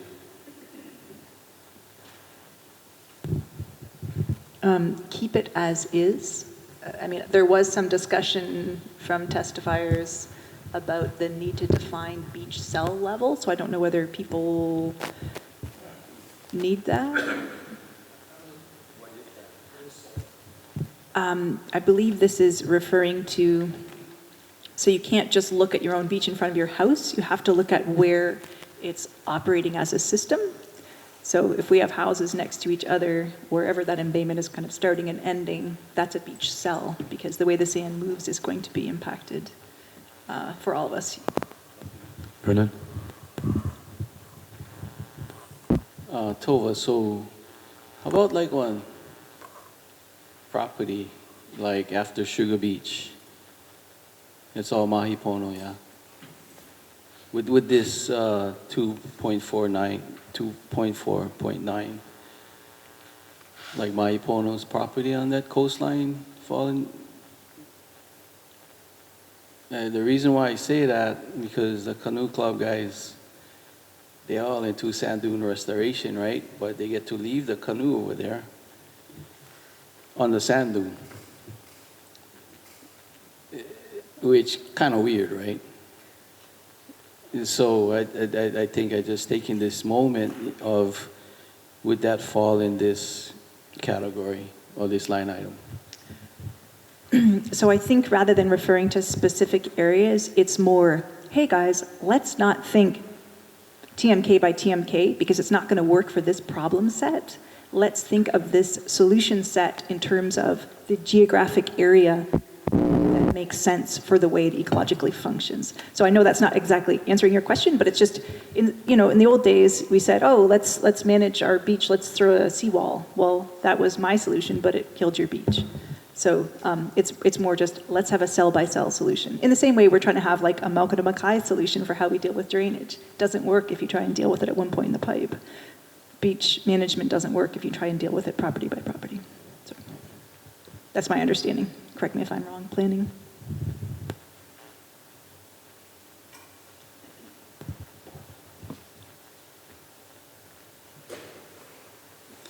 Let's see. So we have a motion for 2.b for B and C. Is that correct? And the whole thing. So my memory is failing me here. Who made the motion?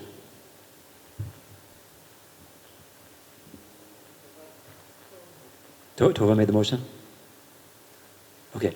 So, okay. It can include D. I think I was proposing 2.4.9 with the additions to B and C and assuming it was the same language for D unless people felt like they needed clarification on beach cell language. Okay, and who seconded that? Daniel?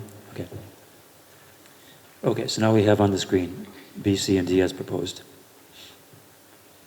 Further discussion? Daniel? Yeah. Can we include beach cell in definitions? In page 45, can we add beach cell? What does that mean as a definition? Is that doable?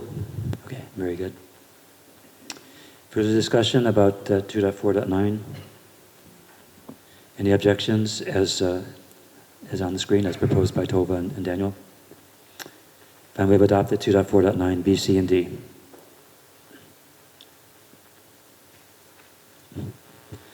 (2.4.10) Remove new development and require new development and redevelopment to include native and endemic plants appropriate for the microclimate, to conserve water, provide shade, beauty, and reduce sediment runoff.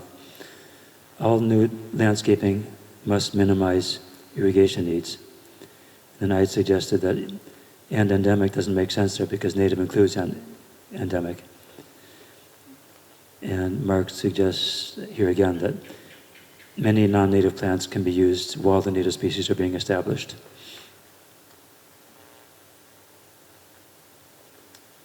So, Everett? I move that we approve this as written with the insertion of minimized potable irrigation needs. Because we have a lot of effluent to get rid of, so I don't want to just eliminate irrigation. But I think what we're really concerned about is potable water being used for irrigation. Could you say again, what is the modification? What is the modification to the text? The word potable water irrigation needs. Potable water between minimize and irrigation. Oh, potable, okay.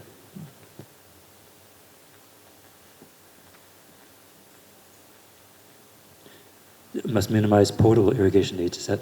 Okay, got it. Is there a second?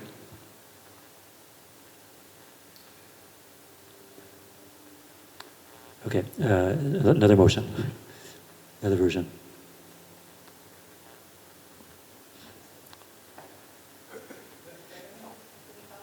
Absolutely, we can talk about it.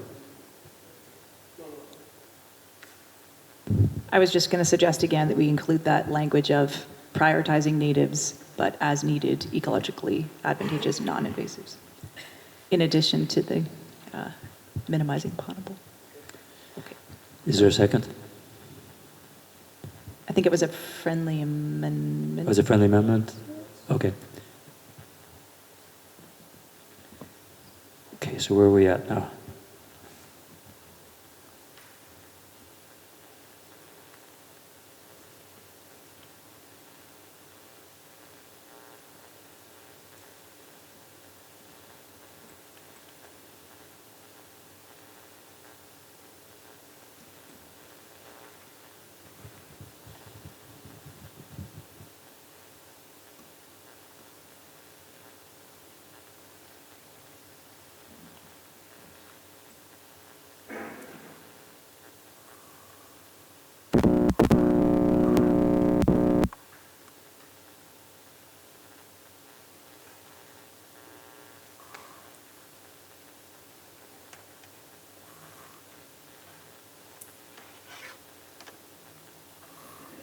That looks like what we just discussed. Discussion?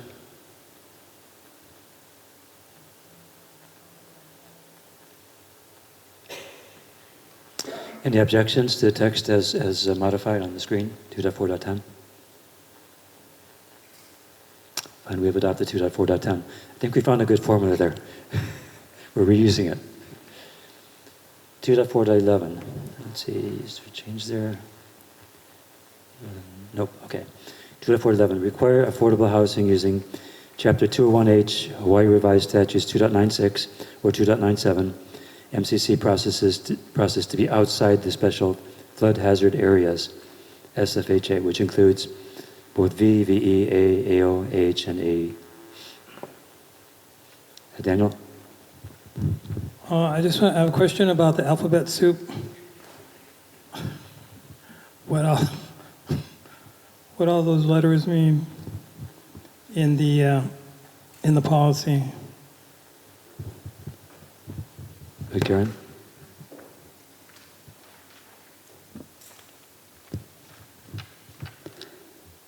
Those are all the special flood hazard areas that are the most severe.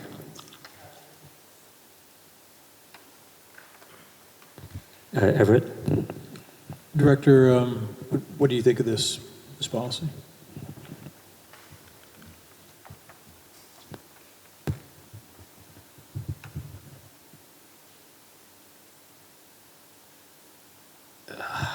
I mean, yeah, it's appropriate because obviously you want to minimize developing in hazardous areas, but at the same time you're going to severely cut off any more affordable housing in South Maui below the highway.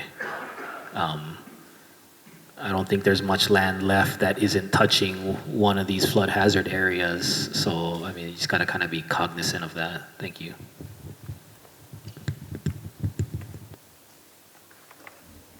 Daniel? Yeah, just building on what Director Molina said regarding building housing in that area. That could be a constraint. Also, I think not having a north-south collector road is another restraint because it doesn't relieve traffic on our two other corridors. So there's a couple of restraints right now. This could be one too. Mike? I think that's very appropriate. I agree with the director that there are no places left below the highway that we should be building. I think that's what we're running into. We've run out of buildable, I'm sorry, going up and down. I think that's, we've run out of reasonable places to build Mauka of the highway. That's what we're running into. That's why some of these so-called affordable housing projects are being rejected because they're not appropriate places to build. To say you're going to build an affordable housing project in a river gulch because it's okay, well, this is just for the poor people. I think that's what we're trying to stop and say, yes, let's start building above the highway for these affordable housing projects. And we've seen the two seem to be very respected affordable rental projects from Ikaika Ohana are built above the highway in good spots and are truly affordable. They're truly affordable rents. So I think that's what this is saying. We've run out of spots down there. Let's not build anything more there. Mahalo. Daniel? I think we have a huge urban growth area in North Kihei in ranch lands called Kauono'ulu. Right, Rory? Are you up? But yeah, maybe we got to Look, Mauka. See, we don't have a motion yet on this, I don't think.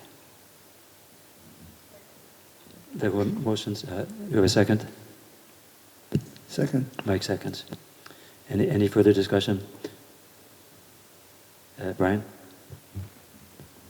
I just have a question. If we're saying it's required, how does that go back to the other requirements that we had for affordable housing, tying it to that it has to be close to schools and workplaces, and it has to be also on the parcel that it's being developed on?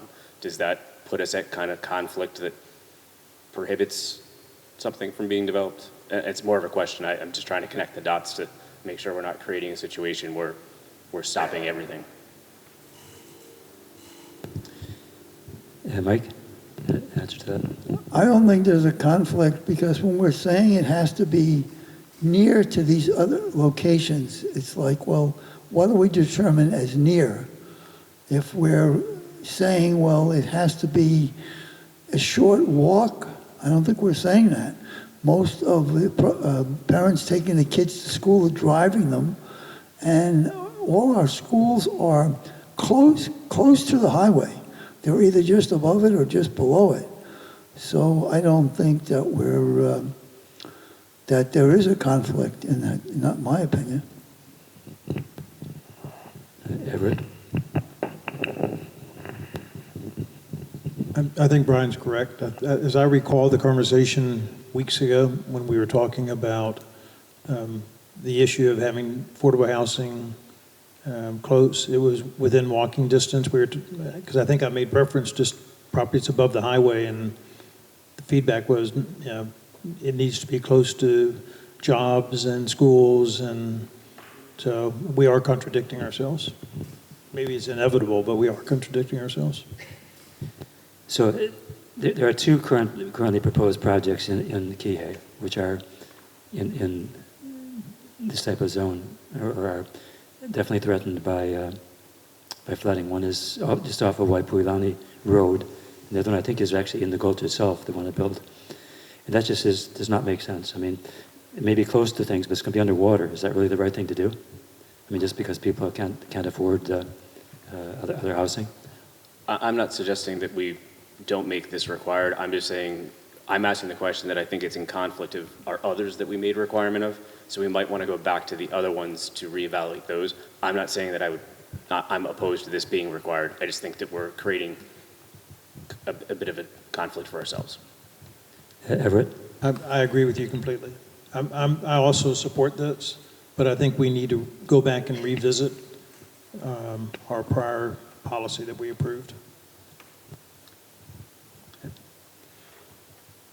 Let's see, further discussion? Any objections? Okay, and we've adopted 2.4.11. 2.4.12, let's see. Yes, we do. We have another suggestion from Tova there. Oh yeah, actually the suggestion from Tova is the same as Lehua proposed. We're just adding and culturally. So it would be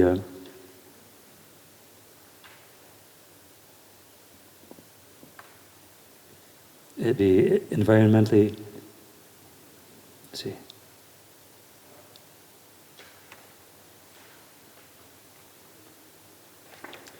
Environmentally and culturally, areas, wetlands and other environmentally and culturally sensitive areas will be preserved. Tova? Yeah, I make a motion to adopt the pink modification to 2.4.13. Seconded by Brian. Mike, you're too late, unless you have a comment. No thirds. Discussion?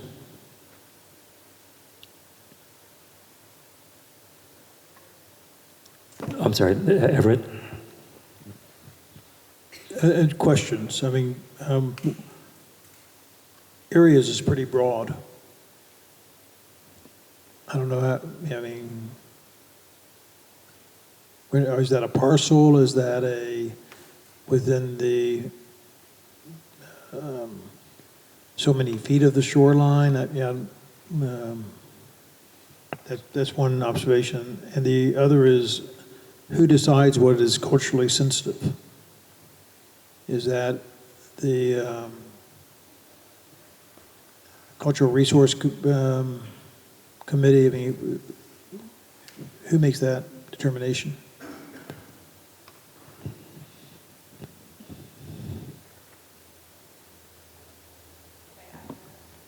The what? With what Everett just said, I think that goes for any time we do make that reference, is who do we refer to. So I just want to say that going forward or looking back, I think that's important to establish. Cody? For that part, I would say Native Hawaiian organizations and just Hawaiians themselves. If they want to, if they're ever notified or want to speak on behalf of these areas. I'm sorry, could you say it one more time? I didn't quite get that. So he's saying who do you notify? So there are Native Hawaiian organizations out there. Also Hawaiians who are just wanting to be a part of the process themselves. And, you know, they're the ones to notify. Or they're the ones that'll come forward.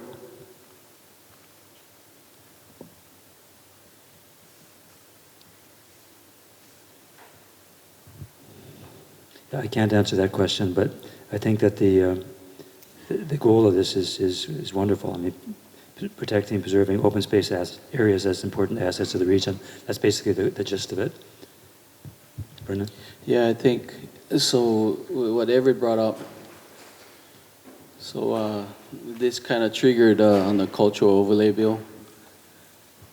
You know, it's it's things that need to be massaged in there.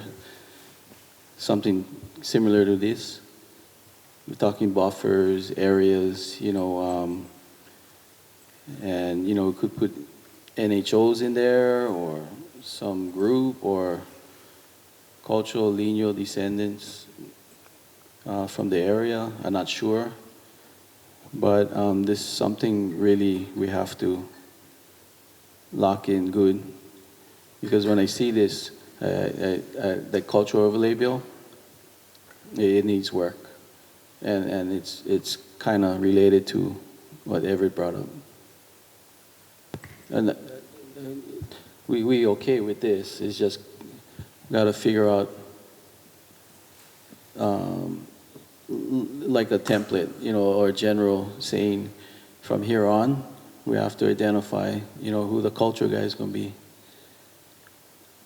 Or the area, if that makes sense. Yeah, reading this again, it looks like to me like there's actually two thoughts here. One is open space is important, and the other thought is that when we do open space, we're not just like, you know, we'll make a zoo, we'll make a park or something. We need to preserve what's there, taking into account the environment and cultural history of the area. So I think that's why it has these two parts. And also, I think you're right about the cultural overlays being an important way to determine whether particular areas would be affected. Excuse me, Chair? Yes. If I may just, in response to the question about defining open space, if you wanted to provide some clarity, you could refer to the designation, you know, protect and preserve areas designated open space, because that is a community plan designation, if you wanted to have that clarity. Just putting that out there. Everett? What? Propose a friendly amendment to follow what Jackie just recommended and keep culturally sensitive in there with that addition.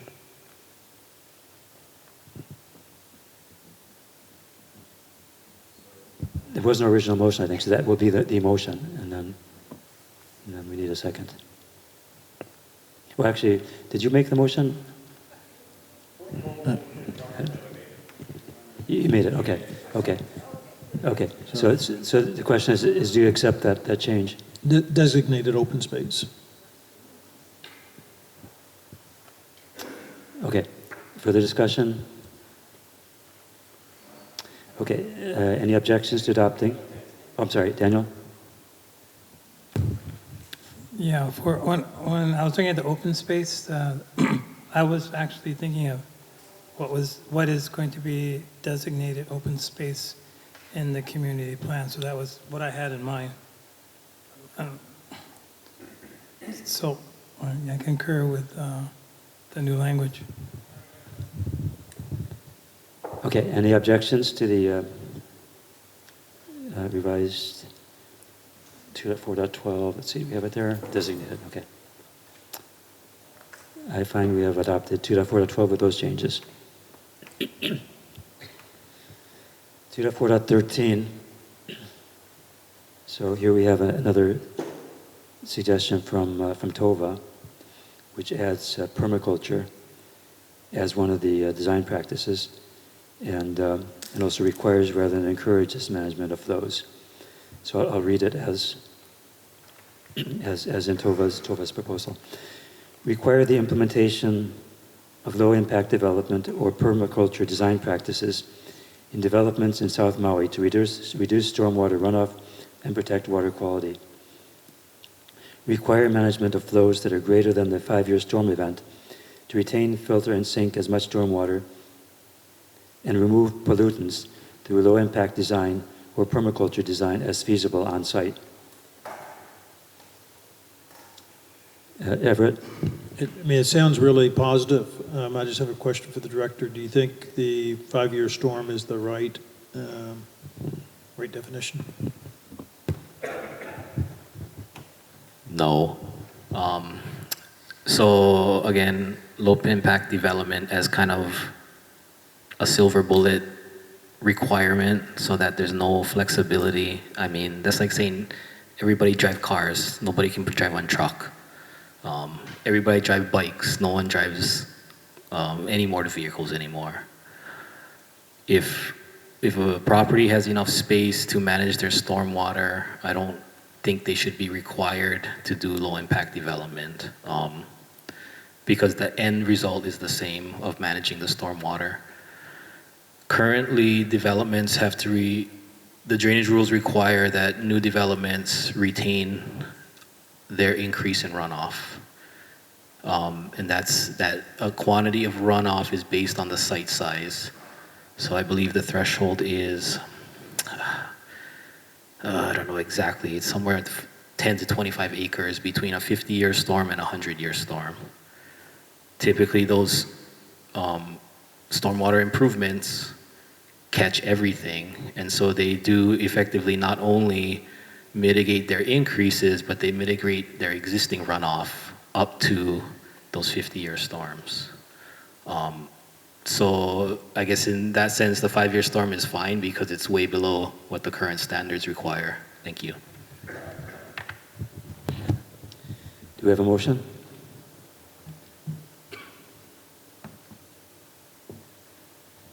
Everett? Director, how would you word this policy? You're going to have to interpret it, so how would you? So again, as I mentioned earlier, where you're doing a new development and you have the space to plan, you don't necessarily need low impact development to achieve your stormwater management. It's an alternative you can use, but it's not necessary. Now, when you get below the highway, where you don't have that space, or you're talking about redevelopment that doesn't have that space, and it may not be physically possible to capture the amount of stormwater we require, and then in that case, my recommendation would be then to mandate the low impact developments as kind of that alternative to them not being able to manage the amount of stormwater we require. I think that's an appropriate way to impose that low impact development requirement. Thank you.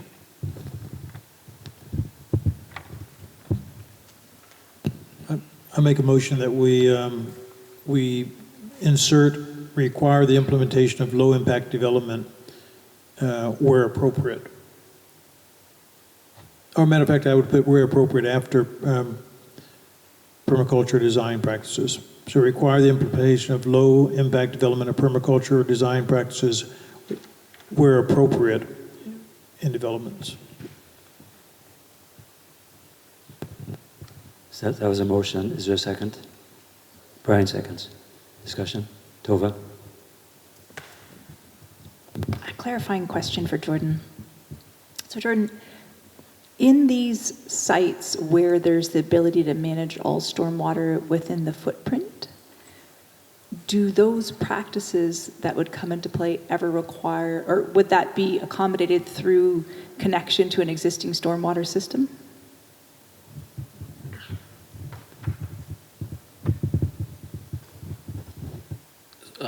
It could. So like if we take Mauka the highway, for example, they're gonna have to build that on-site mitigation system, whether it be your traditional retention basin or LID or whatever combination of engineering solutions they want to implement to manage that stormwater.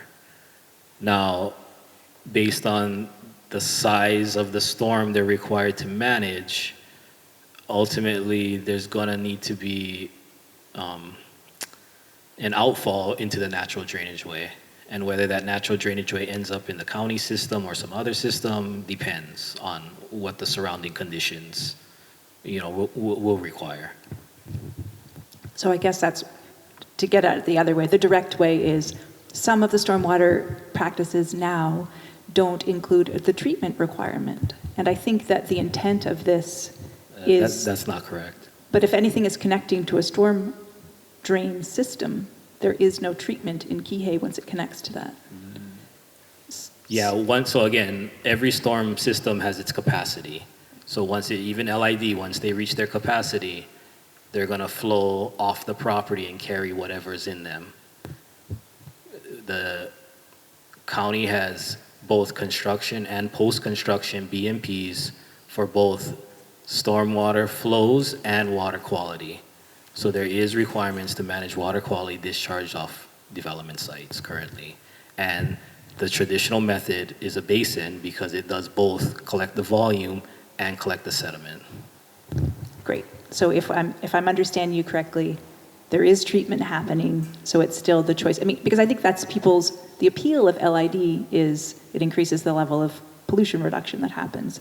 And we've got such an issue here at the coast. People really want to get behind that. But if you're saying the current regulations are also protective of water quality, then it makes it less. I think that's a misconception out there that they don't have water quality components, but it is in our drainage rules that they have to address water quality. And the basins are that easy dual purpose solution to not only collect the amount of water coming in, but retain that sediment before it's allowed to flow out.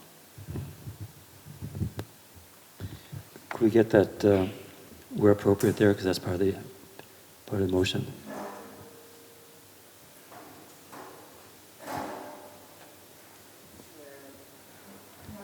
After practices.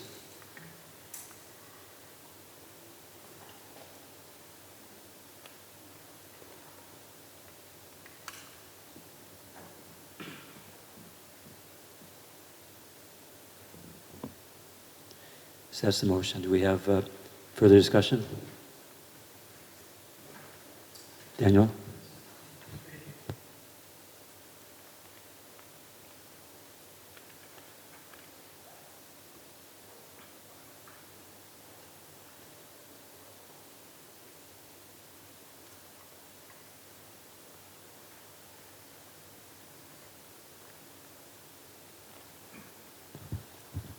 Any objections?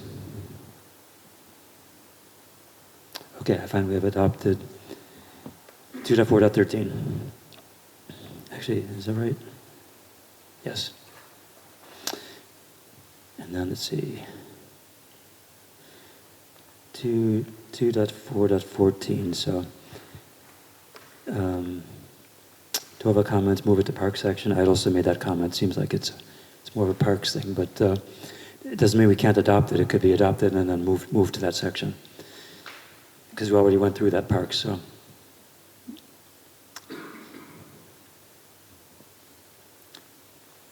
Do I have a motion for 2.4.14? Yes, so moved, and I also support moving it to the park section. Second by Brian. And just a comment by Mark, and I don't think this causes us to change this, but he says, composting toilets can be a game changer for water conservation and creating nutrients instead of wastewater. Okay, so that's just the supporting statement, really. Okay. Further discussion? Cody? So also part of a consultation dealing with bathrooms down at McKenna, Big Beach. And I remember the one thing, we were trying to implement more composting toilets over there, and we were going to go with that idea, but they're having a problem with the amount of volume of people. So that's one thing to think about. Composting toilets are good, but if you have a lot of people come in at one time, then it's not too good. So, yeah. Did we adopt this? Or no? We did. Okay, we're done with this one. Okay. Let's see. Okay. And then 2.4.15, we have encourage new shoreline developments and redevelopments to include public restrooms near beach access to improve ocean water quality.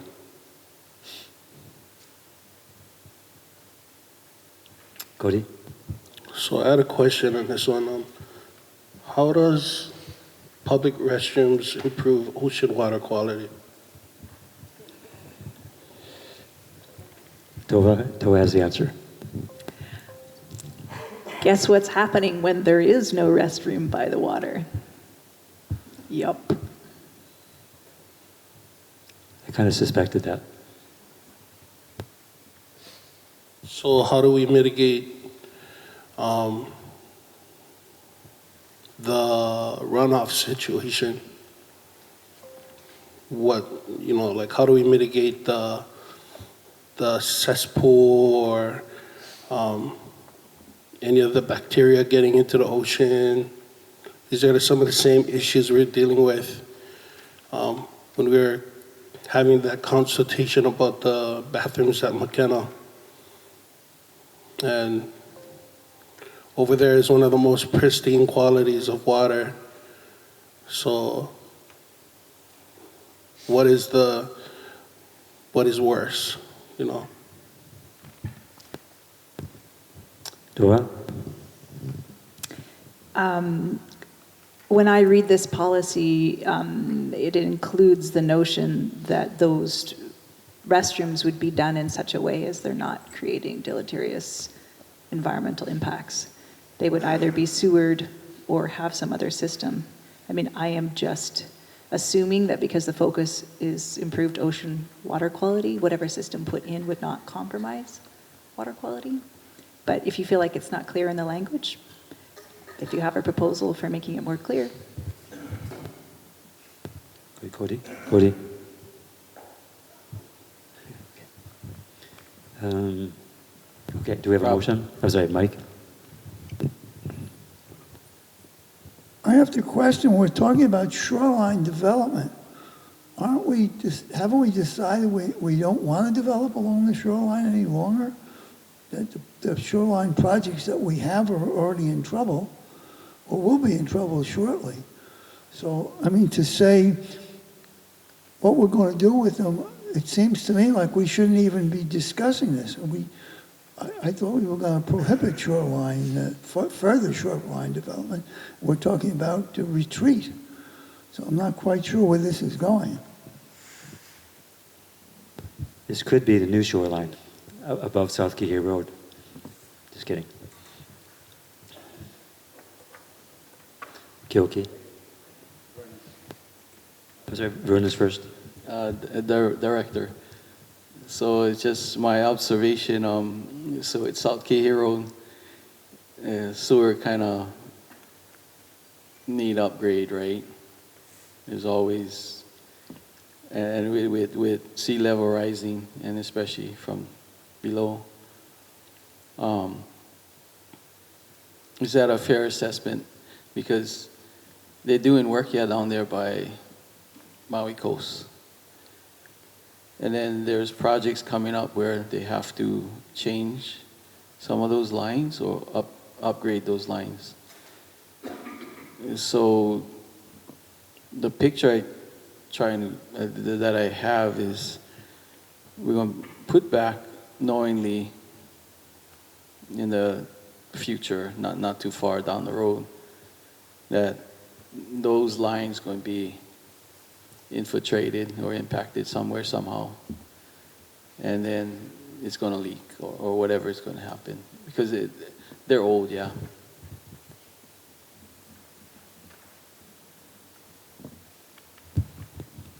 Yeah, so South Kihei Road, there's several projects have been going and are currently going to replace, old sewer lines. And that is the question for all you guys to answer. What are we gonna do?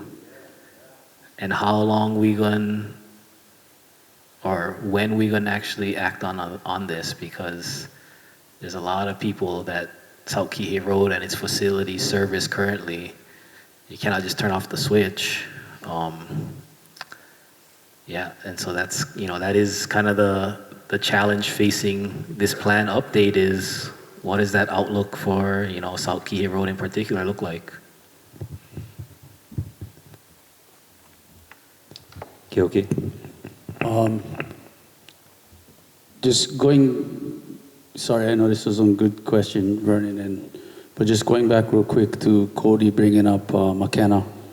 That is a state park, yeah? So to what extent do they collaborate or work with the county? Because do they adhere to any of what we say as far as policies go? Or are they kind of just on their own thing? Or how can we input in a state situation like that? Because McKenna is a hot topic as far as expanding into bathrooms, showers. They're talking about making the parking lots bigger. As it stands, there's already a few thousand people. I don't know how you can encourage more people to come to Big Beach, but does the county have any say in? Yeah, so I think the most direct way would be through the SMA permit process, which I believe does have consideration for the community plans. And so if the state came in with a project that required them to get SMA major permits, these policies would be applicable, and that's where the opportunity would be for the county to kind of help direct the state on the scope of their improvements. Because for the most part, the state's not trying to develop, their parklands, yeah. So it's gonna be whatever specific improvements, and if those trigger county permits, at which point would trigger these community plan policies to be in effect and to apply to those projects. Thank you. One last comment on that. If it ain't broke, don't fix it. We didn't get that. Could you say that?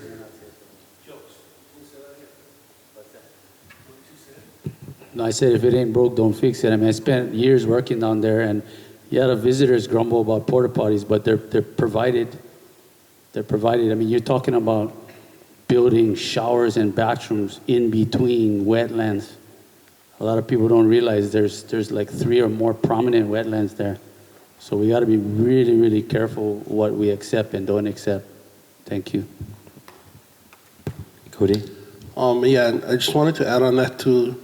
One of our biggest things was when, it kind of depends where you're going to put it. And in a place like McKenna, it's not really a family beach.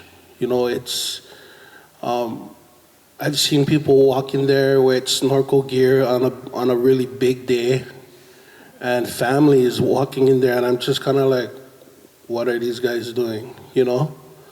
And when you're talking about setting up showers and bathrooms, basically you're inviting the whole family to come. And I can see restrooms at certain areas, but it's kind of like where is pretty important. McKenna is one of those places. Tova? Good discussion, but can I kind of rein it back to what we're working on right now?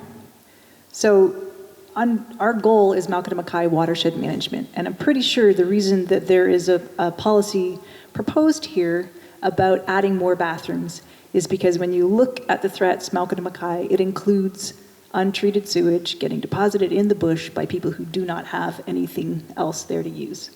So it's not specific to area, it's simply saying when there's a new development or something is changing near a beach access point. So no matter how far back the shoreline goes, there's always going to be a beach access point if we're lucky, if we can still hang on to our beaches. So in the spirit of having less raw sewage making its way into our ocean, I'd like to propose we adopt this policy, which opportunistically would help if something's already going in that would have the infrastructure that would allow less raw sewage in our ocean. I just like to maybe propose just adding in a word after shoreline developments, comma, redevelopments, and or improvements. So I know because he just talked about the state not wanting to add more things, or I think, but if there is going to be some kind of improvement where you could add a bathroom, then that should be considered to hopefully, what do you call that? So people don't have to poop in the water. So, but if you add improvements, I think that would also be the third category. So. We don't have a second yet, but do you accept that as a motion? Okay. Do we have a second? Everett was first. Everett was the first second. Sorry. Okay, discussion.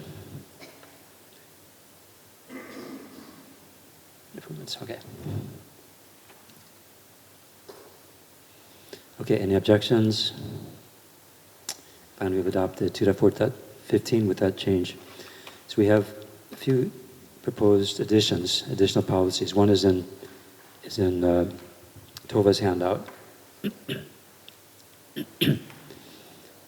Require update of county drainage standards to include provisions supporting permaculture design techniques.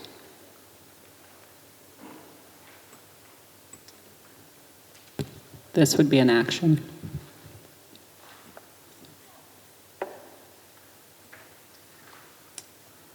Okay, action. And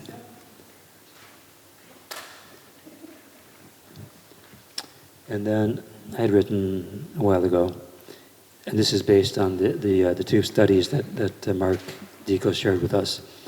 Discourage beach nourishment and tea growing projects to protect ocean water quality.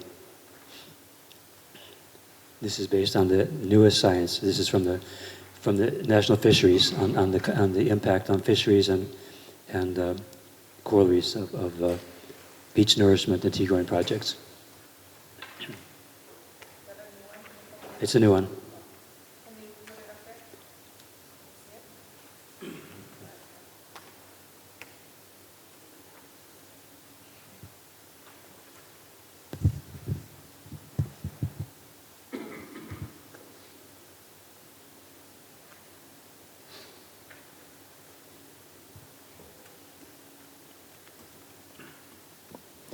To protect ocean water quality.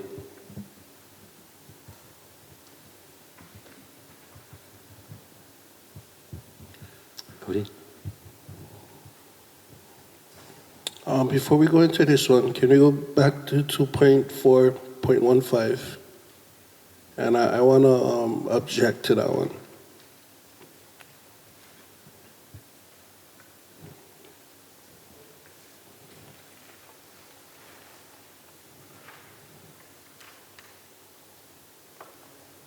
You want to propose to reopen it?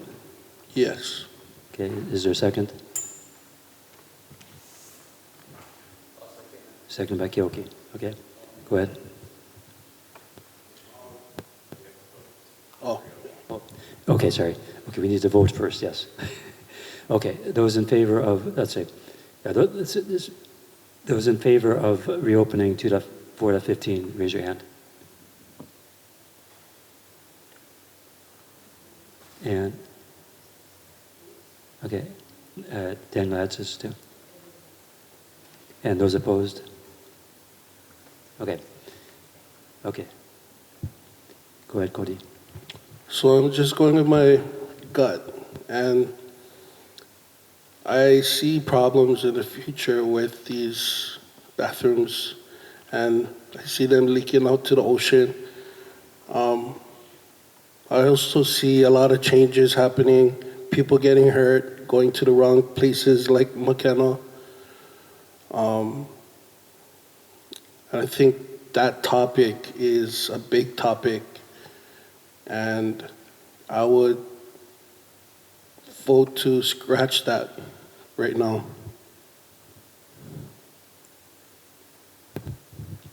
So that was a motion. Is there a second? This is basically to repeal 2.4.15.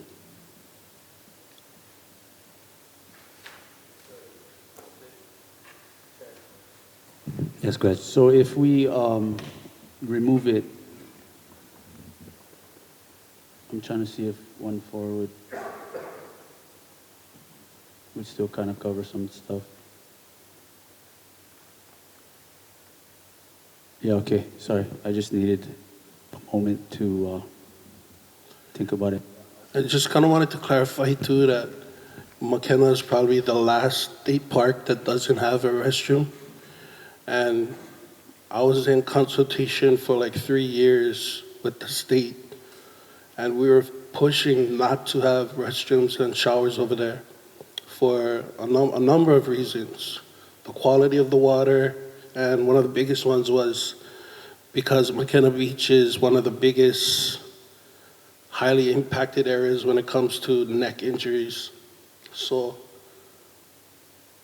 that's the only reason why I'm like, I gotta go with my gut and cannot support encouraging public restrooms in these parks, in those parks. Tova? Just to clarify, are you anticipating there being new shoreline development in McKenna State Park? Because if not, this doesn't apply to it.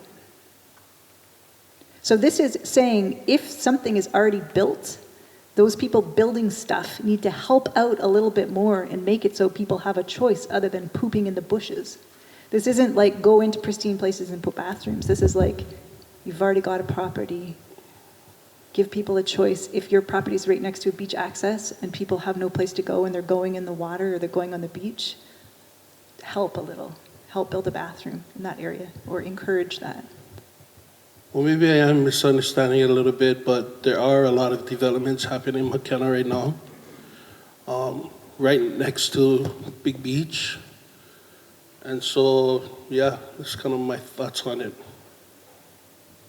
Yeah, I wouldn't exclude it because it does say redevelopments or improvements, so there could be improvements. Wayne? Mr. Chairman, you know, a lot of these big landowners have been given a free ride. I was looking at page 34 of the Kihei McKenna Community Beach Plan, and it reads solid, liquid, and solid waste. Coordinate improvements to the sewage transmission lines and wastewater reclamation facilities to meet the needs of future population growth, which is McKenna and the areas constantly growing.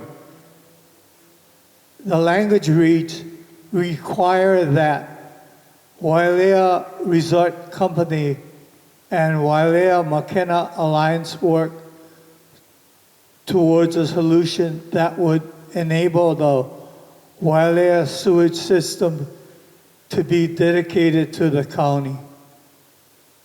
They gotta take responsibility for the growth that is happening towards that end. And I like the language that page 34 of the Hige Community Makena Community Plan reads. These guys had had a free ride in developing million-dollar homes. Make them accept responsibility to deal with the stool and urine that is being created for what is happening now at Big Beach. Why give them a free ride? Daniel? Maybe Jordan can answer. All of the bathrooms out, on the McKenna side, not the ones,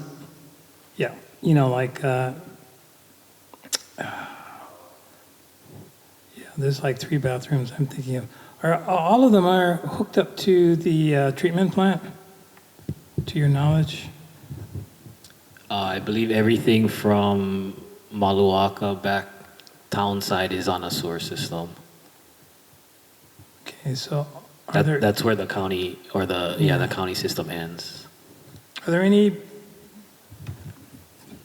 bathrooms, county bathrooms not hooked up to the sewer system along the beach?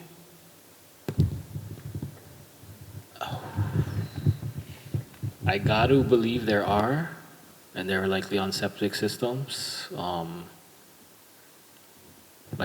that jumps out, not for I'm not sure about Kihei though. Kihei might be okay, but I believe there's other sites in the county where the park bathroom is on a individual waste system, so a septic system.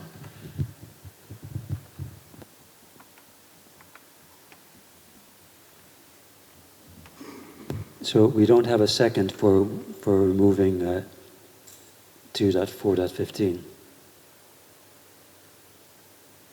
I'll second. Hyoki seconds, okay. So we've already been discussing this for a while now. Are we ready to go to a decision?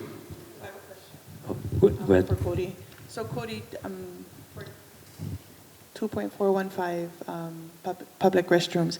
So if they had something in, sorry if it's going to sound the same, but implementing composting toilets instead of, is that slightly different or still the same? Like, could there be like a somewhat compromise? Well, the only issue from what we're dealing with was that the volume of people, yeah. So I'm for composting toilets, and we're actually pushing towards composting toilets, and then they did the whole study and everything like that, and it came back that they wouldn't be able to do that at McKenna. So we kind of went back to the drawing board again and ended up that they wanted to implement I forget the name of it, but you'll basically have a basin with septic tank and yeah. And that's a no. Yeah, for us, that was a no. Yeah. Okay. So, and then it was just because of the volume of people there that they couldn't keep up with cleaning the toilets? Is that why they said no, or that's just not an option? For the composting toilets, yeah. But that would be a better solution than having... Oh, yeah. Okay. Yeah. Okay. I was just thinking about that, so... So, I'm only, for this decision, I'm thinking about McKenna because McKenna is the last, basically, state park that doesn't have a restroom. So that's kind of why I'm making my decision.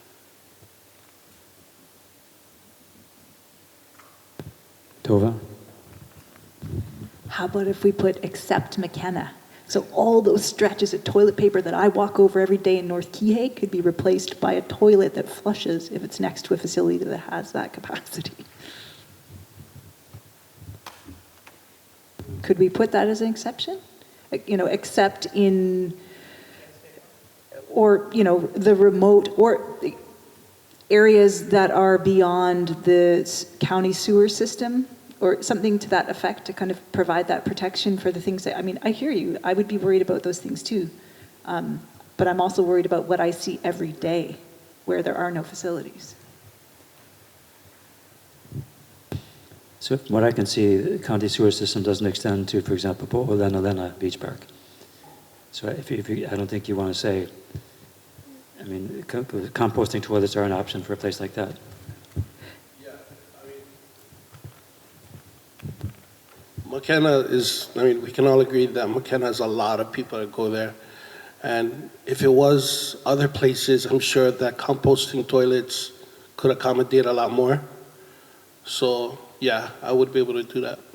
I mean, agree with you on that. So that's that we accept as a friendly amendment to accept, keep the language, but except for McKenna State Park.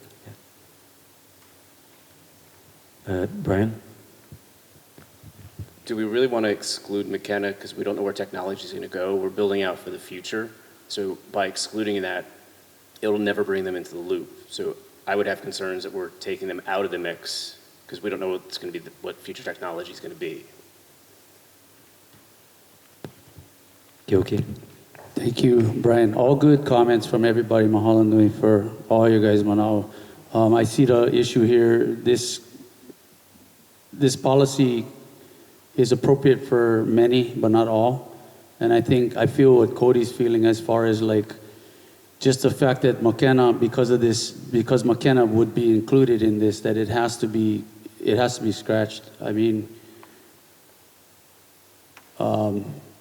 it's that important a resource.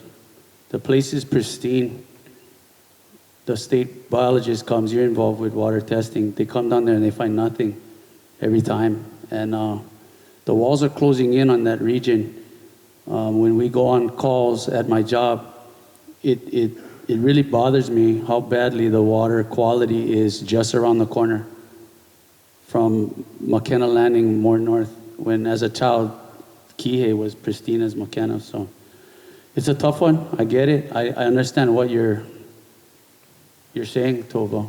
But the fact that it includes McKenna is that's the important thing right there. I believe Cody and I are on the same page with that. Any more thoughts would be great. Could you make a separate policy that would say discourage new or toilets in McKenna until there is advances so that it's not impacting the resources, or discourage toilets in McKenna because it encourages people coming, whatever the reason is?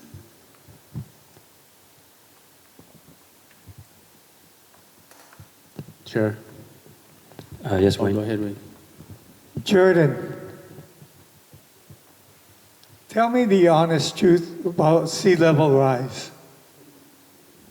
People need to be educated. All the pump stations along South Key Road, eventually, due to sea level rise, have got to be moved Mauka. True?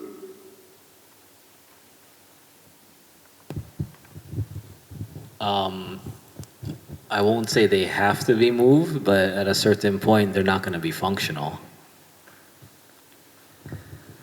Hopefully, this group of people have enough intelligence to be practical. If we gotta move, Mr. Chairman, all our pump stations to move Mauka, how are we going to deal with all the stool and sewage being pumped to us from the hotels in Wailea? Wailea Development Company developed all these hotels. They name all the sand dunes where the Grand Wailea is. When are we going to get these guys to be responsible to deal with the pump station and the sewage treatment plant that's going to be affected by sea level rise?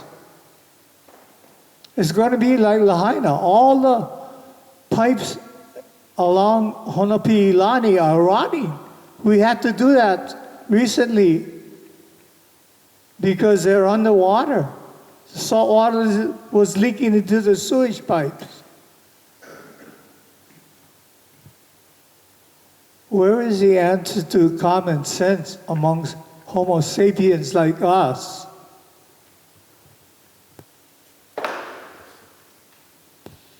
Daniel? I like the idea suggested by Karen to maybe have two policies. Yeah. One to address Cody's concerns, and then one to address, Tova's concerns. So I think, if I understood correctly, then 2.4.15 can stay as it is, but we just add another policy with restrictions.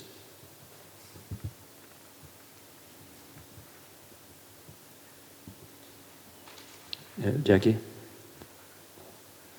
I just want to share that the state has its own executive rules regarding their state parks, and so they kind of follow their own rules. I mean, I think if there was an SMA major, like a major project, like as Jordan had brought up, it could be required to be consistent with the community plans, but generally they follow their own executive rules for state parks. Thank you.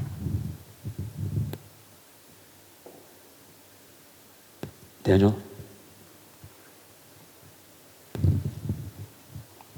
I just wanted to say that generally the state doesn't care about community plans. So, do we have language for this second policy? Hey, Cody? So, Jordan, being that the state is heavily involved in that decision, what would be your take on how we would move forward with this?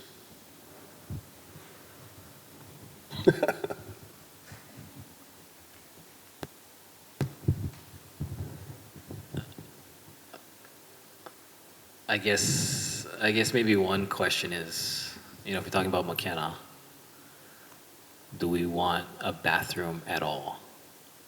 Is it about, like you said, the composting toilet and the maintenance of that? Or is it about just having a toilet facility at the park?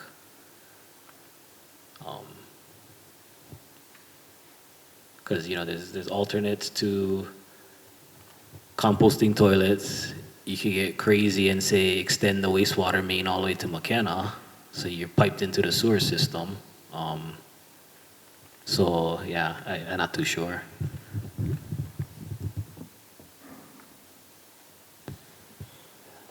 Daniel? I just wanted to take back what I just said about the state not caring about community plans.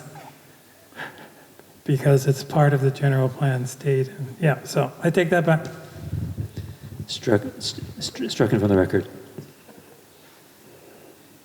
So Chair. I have to say that I think that Brian did have a point, that science is going to change, technology is going to change, and it'd be a shame to rule out the possibility of providing so that people don't poop in the ocean or poop in the grass in McKenna. Okay? Yeah, no, I was just going to ask if Karen had any suggestions for language on a new policy.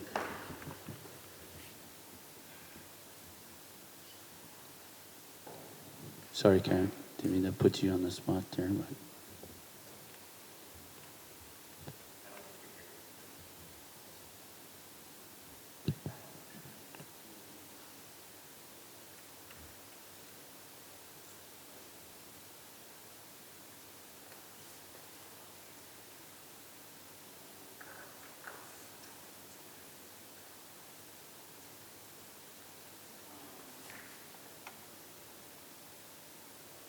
I put discourage restrooms at McKenna State Park until the technology is improved and will not degrade water quality. Or you could put until there's sufficient community support.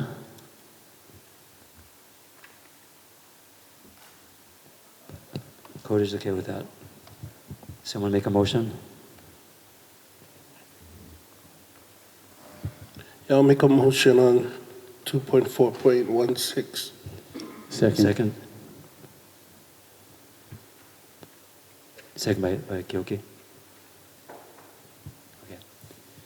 Further discussion on the new 2.4.16. Any objections? Okay, fine. We have adopted the new 2.4.16 concerning McKenna State Park. Let's see.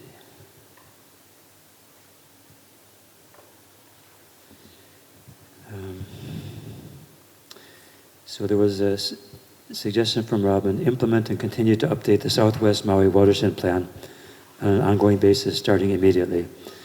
That's more of an action. I actually propose something similar when we get to actions. I'll put that out there anyway. And the other one was, this is more major, and this is more of a policy. Require coordination between South Maui and upcountry groups in discussing, planning, and managing the South Maui watershed.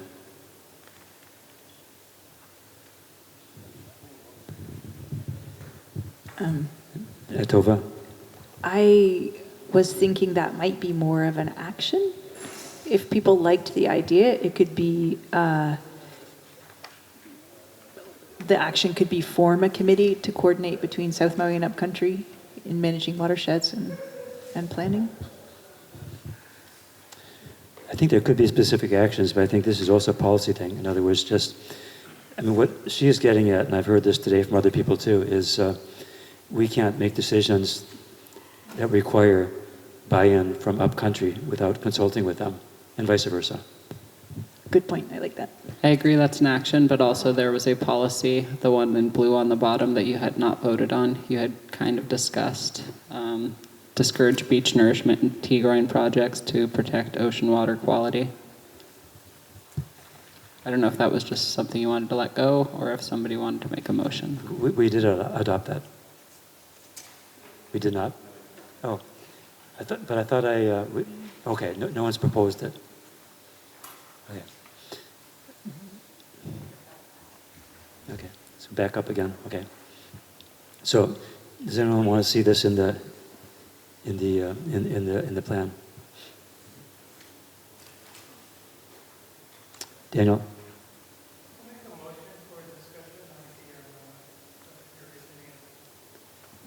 Is there a second?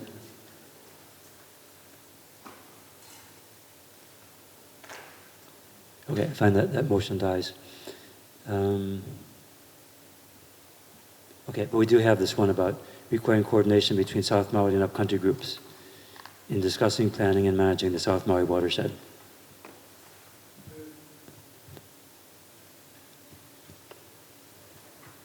Moved by Everett. Is there a second? Second by Tova. Okay.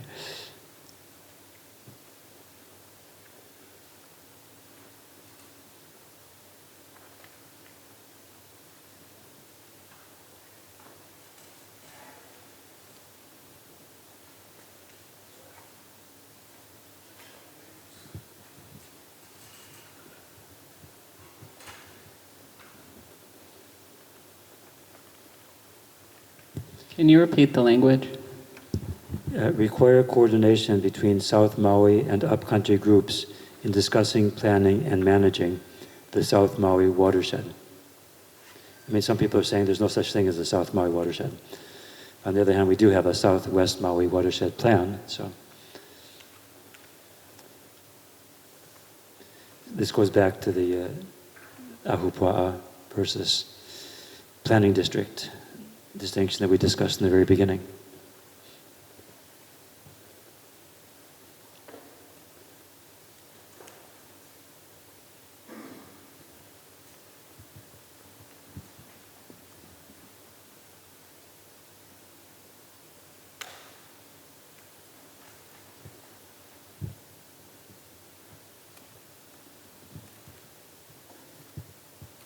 It is one of the things I wonder about. If we adopt things in our plan,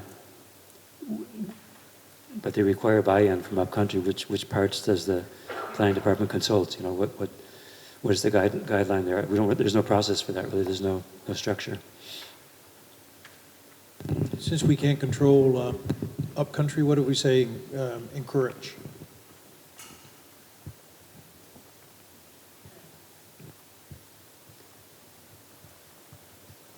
So go ahead. I just want to add that as we go through this process, we're realizing that there are things such as this that would be really appropriate for the Maui Island plan.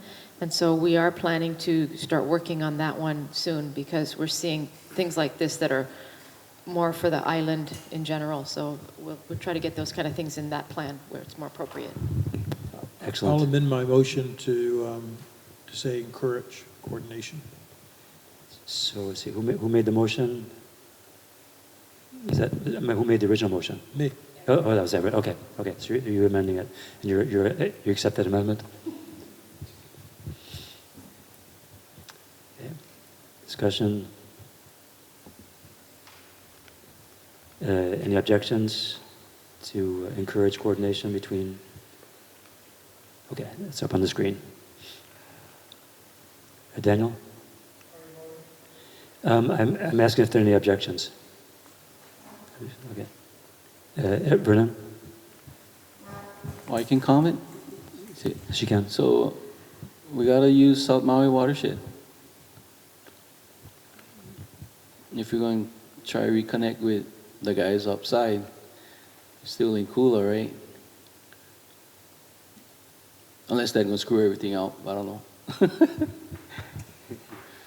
You know what I mean, right? I mean, absolutely. South Maui is down here. Right. Our country is. Right. So are we good with that designation?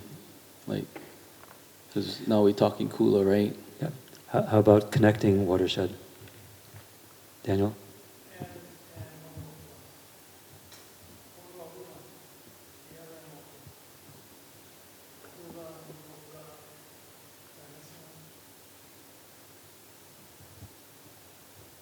So can you say the whole proposal again?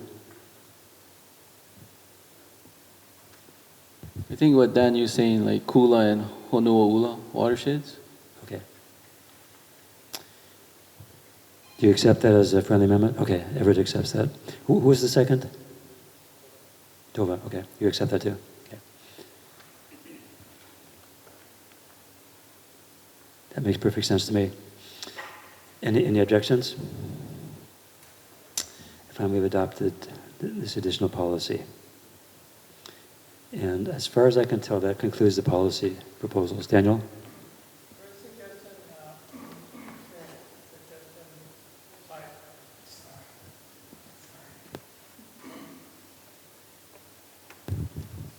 One of the testifiers, I don't know if this is an action or a policy, the suggestion was to acquire available wetlands. That'd be an action or a policy?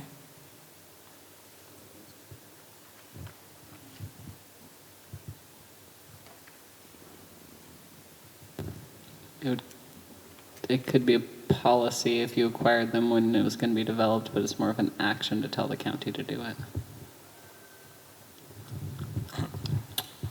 And the context was the testifier said that there are wetlands that are available now. I mean, that could be acquired by the county. Or that was the context. So that should be an action.